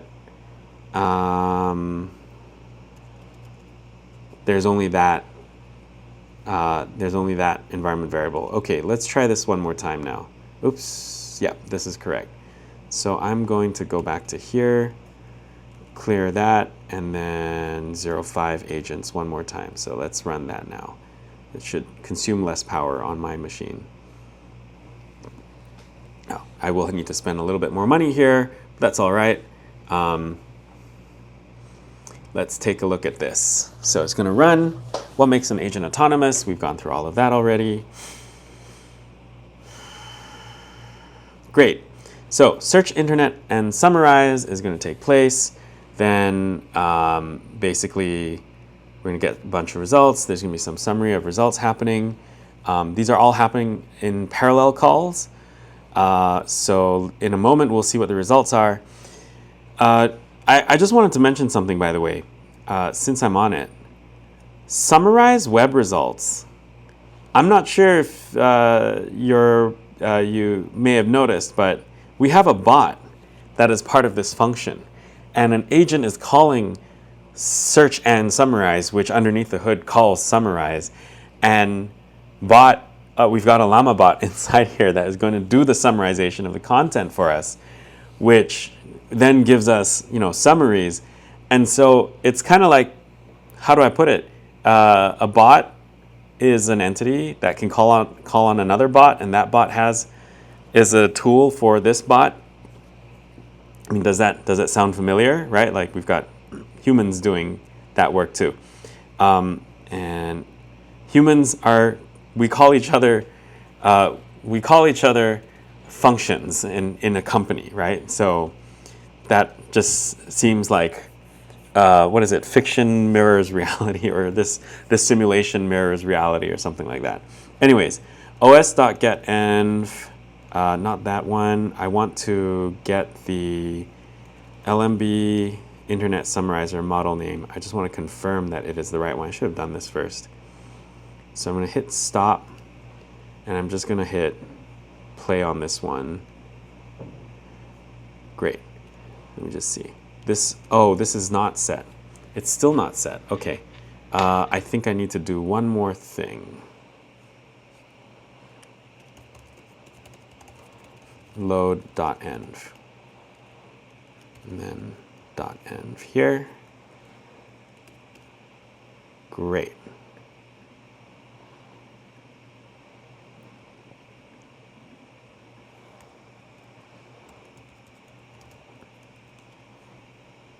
Let's do this one more time. True. Load.env is set to true. Great. Okay.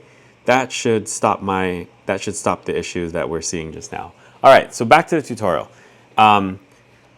First off, thanks for your patience as I walk through that.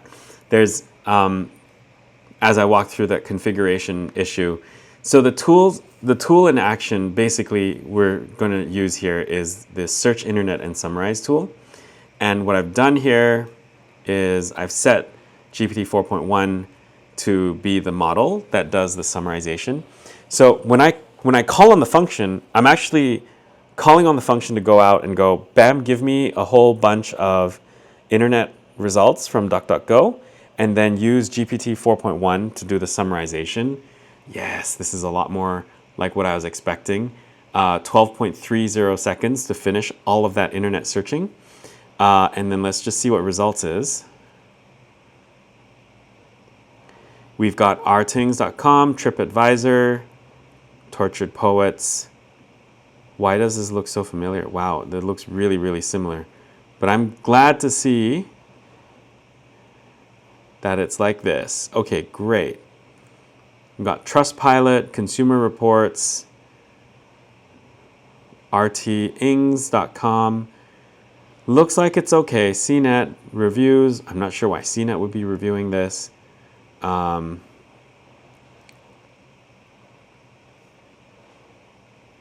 in any case, you know, it's doing the results, it's summarizing the results. It is suspicious though, now that I'm looking at that. I believe this is not exactly what I'm not sure this is exactly what I think it is. Let me just double check the source code in LlamaBot. So we summarize, we have the URL. I think DuckDuckGo might be giving me an issue here. Let me just see. Yeah, PC Mags and Rotten Tomatoes, I really don't believe would review Taylor Swift's latest album. So I'm going to go to duckduckgo.com and do this. I should see stuff like NPR, Variety, Rolling Stone, Hollywood Reporter, USA Today, Independent, Pitchfork, etc., etc. But instead, what I'm getting is a bunch of URLs. So it's either, so this is actually a great learning experience here. When you try to build an agent, you need to build a tool. A tool itself is going to be a complicated function. The function needs to work reliably under different circumstances. You got to have unit tests showing up. This, in my case, would be kind of a unit test, right? I would expect a certain set of results, but it's also hard to test because this depends on a dynamically changing external universe, and it's hard to design tests that are, you know, static and I guess you would say universal, right? So it's kind of a challenging situation that I'm in, wanting to build an agent, but not necessarily being able to build it in a reliable fashion. So this is actually one of the another thing that I've emphasized with other people who express interest in building agents. You may not necessarily want to start with building an agent, right? Like it is a bit of a lift to build an agent and build, like when you build an agent, you need to build the tools, you need to build the bot, you need to test the whole system together, and then you need to test the components. And as we're seeing over here, there's something suspicious that's going on, right? Like the starting point, the starting sentence is generally about the same. It feels a little bit like there's just copying or like there's a blank prompt that's being passed in or something. So I would feel this is pretty suspicious. I wouldn't really trust this for now. But in any case, I can ask an agent to, let's assume for a moment that that the tool itself, Search Internet and Summarize, is great. And it's working fine. What would an agent bot look like? So an agent bot, the way that you would construct it would be like this. You have an lmb.agent bot. The tools are these guys. And then we'd call it the Internet Search Agent. And then we would get back a whole bunch of results that are processed internally within AgentBot. And then we would get a final summary from the bot itself, rather than the list of results here. Now this is something, SHE was a Taiwanese girl band that like existed when I grew up. part of my childhood, younger days, teenage days. And so I was curious on what were the reviews of their latest album. And, you know, Taylor Swift is another one that you might want to search for example. Okay, cool. So first off, quick summary of what we just saw, because that was a bit of a whirlwind, I must admit. First off, we saw how you build tools for agents, and then we saw how LlamaBot allows you to pass in tools of different kinds. And with different tools, then you're able to, with different tools available to you, then you're able to go and command the bot to do something pretty like autonomous, basically, right? Like well, in this case, it's a little bit contrived, I will admit, because like there's only one tool that was provided, plus behind the scenes there are some extra tools. I'll actually, you know what? Let me just show you the code base, because I think it's better to do it that way. So let me just see here. This is the source code of LlamaBot. It's found within LlamaBot, the repo, and then you go to the LlamaBot source code, bot, and then /bot/agentbot.py. The tools that you pass in, by default, they're none. There are all tools, which are today's date and respond to user. And then there are, we extend with additional tools that are present. And then finally, we set the tools to whatever tools that are passed in, plus the two tools, which are two default tools, which are what are today's date and what are the let me respond to the user as a tool that the tool calling agent can run. Okay, and then when we're inside the dunder call, there's a whole bunch of stuff here that's just related to keeping metadata in track. But really, we give, the most important piece here is we give max iterations, number of attempts for an agent to begin, for an agent to go and accomplish its task. And the agent itself may house another bot called the planner bot, which then will generate a plan for the agent it will generate a plan for the agent to follow. And then right now I have not yet implemented appending to the list or modifying the list the way Claude Code has, but you know, that's something that I could definitely see would happen in the future. Then we execute the plan. And I think the most important piece here is like the agent bot is there to, what it will do first, it will say, if I am to respond to user, then if that will happen if there's a tool call and the tool call has the function name respond to user. Then it'll send back the response message. On the other hand, if that doesn't happen, then we will call on a function that is requested and then submit. Then we would, and in fact, you can actually call on multiple functions simultaneously, and we'll execute the tool call. So let me just see here, which basically is we need a map of the names to the tools, and we need the tool to call. And then basically it's just this. The function is this guy. And func args, so the tool call object is where we get the function name, and the tool call arguments are also, the arguments to that function are also pulled out from tool call. And given the function name, we get the function to call, and finally we just return the output of the function itself. And the rest of the code really is nothing more than exception handling. Like turns out the exception handling is longer than, the exception handling is longer than the actual function execution itself. And once that's done, finally, you know, like as those parallel tool calls happen, at the end of all of those tool calls, hopefully we call on, where is that? Respond to user. We call on respond to user, and then we return a message to the user. So that's how an agent is generally built. I'm going to show you some other things. You can like do an agent that builds and autonomously analyzes CSV files. So here is a tool. Here's an agent that has access to a tool, download file, as well as read file. And let's just see here. Let's also give the bot the ability to write and execute scripts. Now for this one, I need Docker running on my system. So I'm just going to load it up right now. And with that, we're going to put it all together with a data analysis agent. And so we've got a data analysis agent. You are a data analysis expert, etc., etc.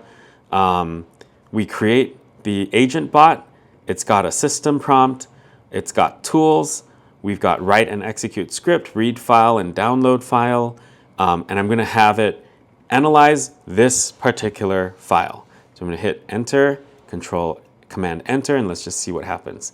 So Docker, what I'm going to do here is I'm going to show this on the left and Docker on the right. Oh, there we go.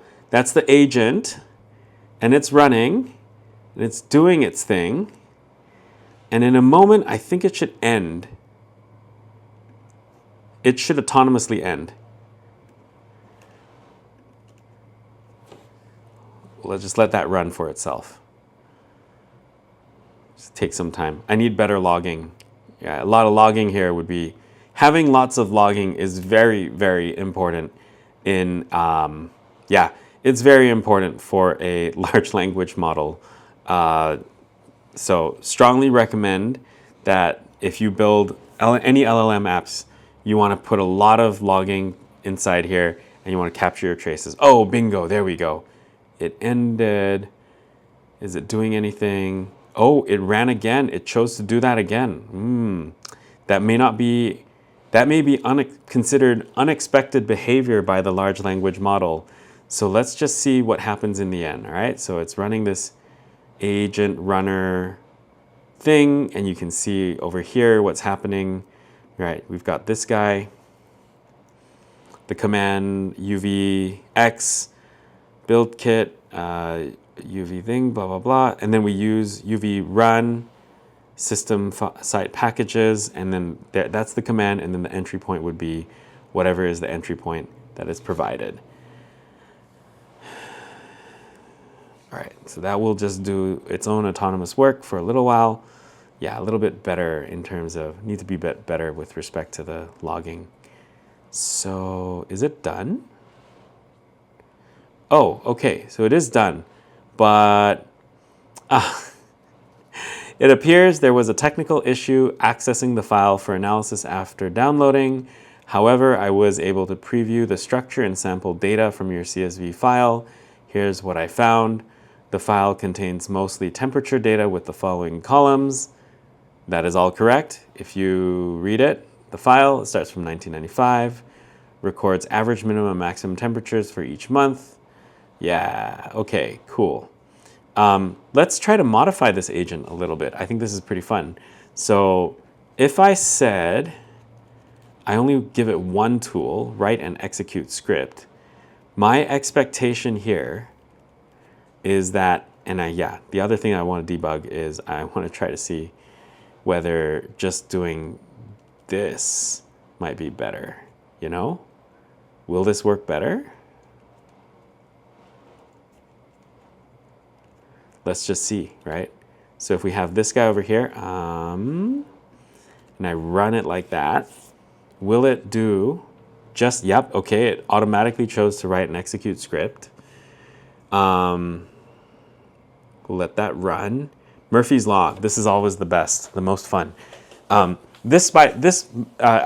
just came to mind. I think one thing that's really cool is small agents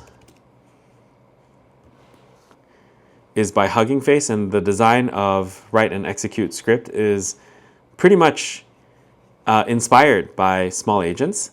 And so I think what's really cool is Hugging Face's philosophy here is that your agent, the definition of an agent is that it uses code to take action, right? That's the definition of an agent.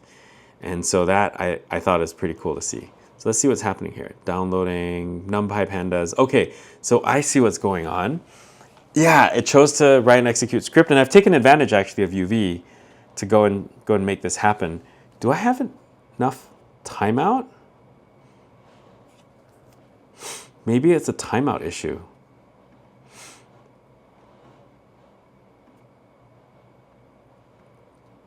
Maybe it is a timeout issue. Because I'm noticing this is, I think, the third time that this thing is running. Let me just see here. Write and execute script. If I go to there, write and execute script, script executor, run script with a timeout of 600.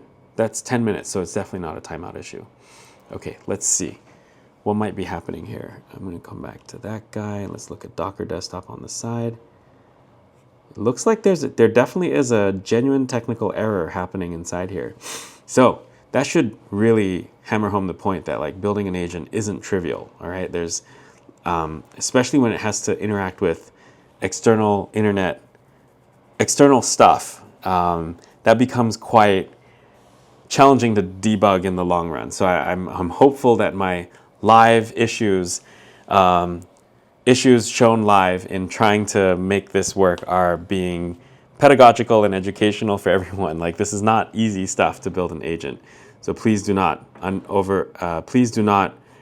underestimate how much is the issue here.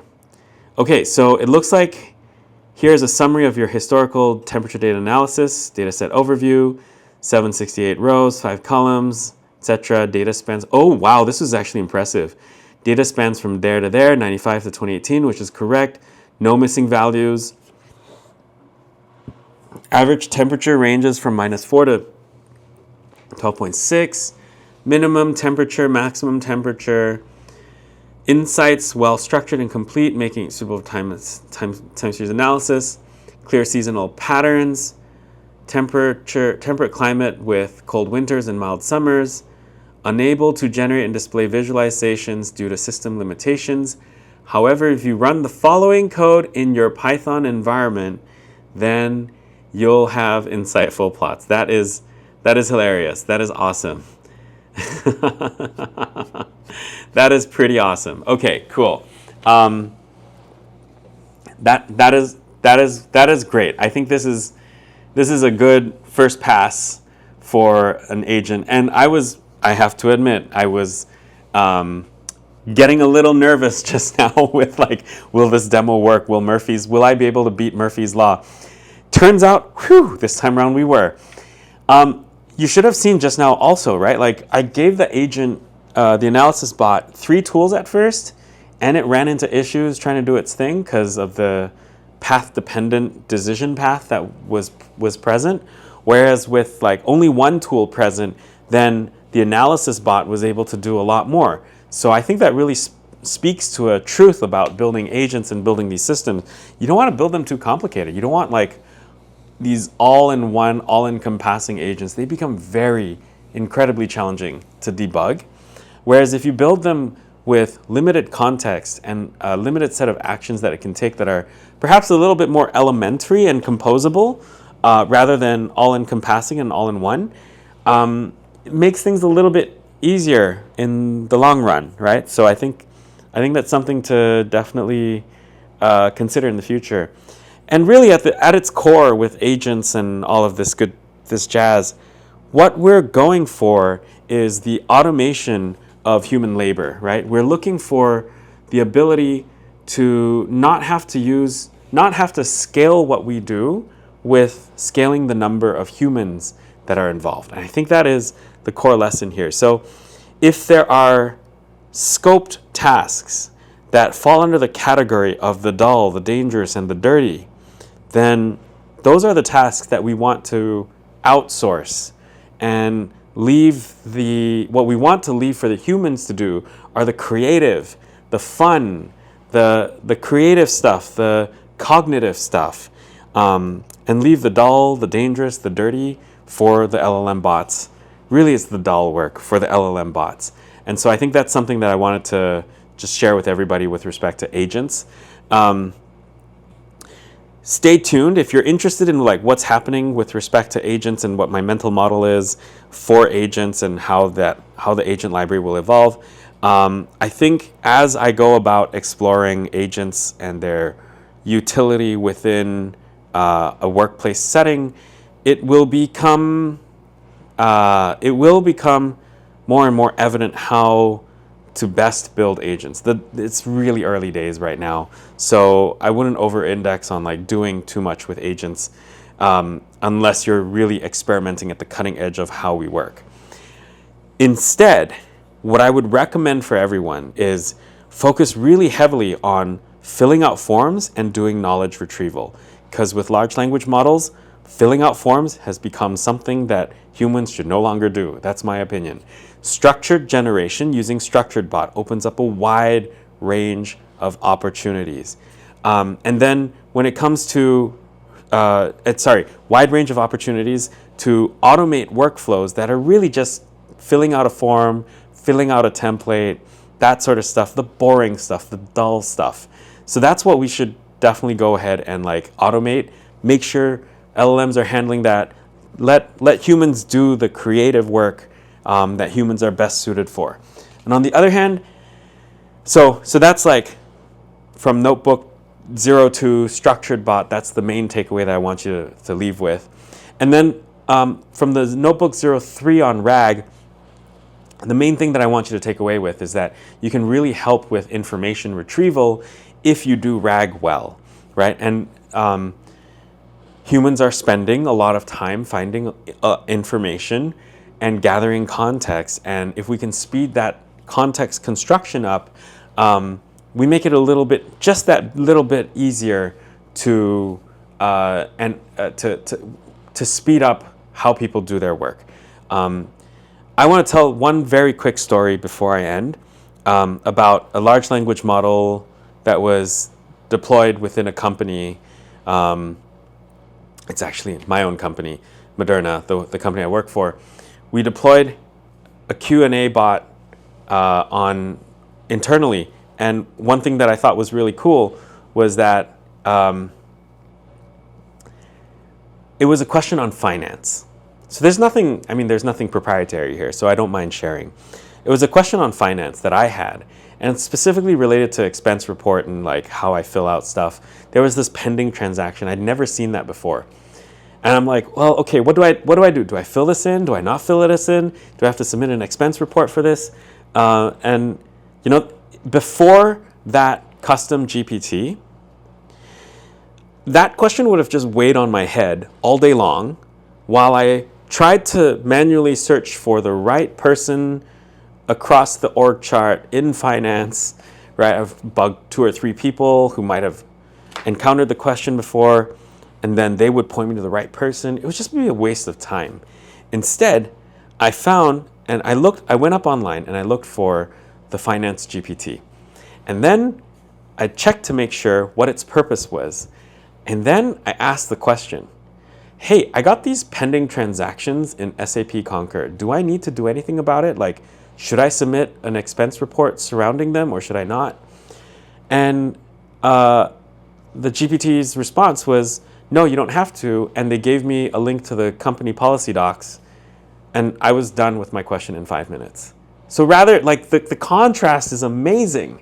What you can do with simple retrieval augmented generation. Like if you have documents that are just on finance, curate those documents, create an LLM bot that's for those documents, and call it a day. Like you have operational efficiency win right there, saving people time and preventing them from going down deep rabbit holes that they don't have to. In terms of operational efficiency, we've got a win right there, right? So I hope that gives you a lot of, and sorry, my bad. I want to work back a little bit. From that example, I've started imagining all these little query bots that can be built and deployed and cataloged together, such that if you have a question about a If you have a question about like finances, you'd go to the finance query bot. If you had a question about purchasing, you'd go to the purchasing query bot. If you had a question about, manager training, then you go to the manager training query bot. And we could curate these documents that contain contextual knowledge that people are putting inside, SharePoint or Confluence or whatever. Like, we could get these documents into a form that would work for other people, then boy, that would be amazing, right? And that would be an operational efficiency win to help people create these like custom little bots, little query bots that can answer questions about very specific domains of work. That would be just amazing, in my opinion, right? Like, I think that would be amazing, perfectly amazing of a thing to be able to have. We'd save people so much time and have so much operational efficiency right there. Okay, so with that, I'm going to stop here with respect to agents and the likes, and more broadly with the tutorial. Before I officially sign off, I'm going to go back to the terminal, and I'm just going to let you all know. So I'm going to Control-C-Y that one. There are 4 more project-style notebooks that are available for everyone to try on their own.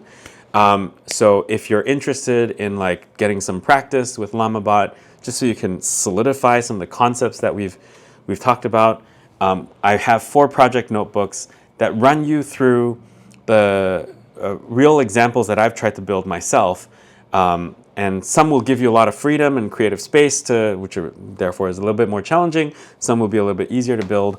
And I would strongly suggest that you try them out if you want to get a little bit more practice on how to build stuff with LLMs.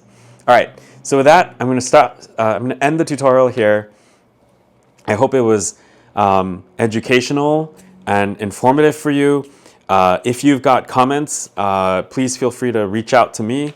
You can find me at my website, so ericmjl.github.io. Right over here, oopsies.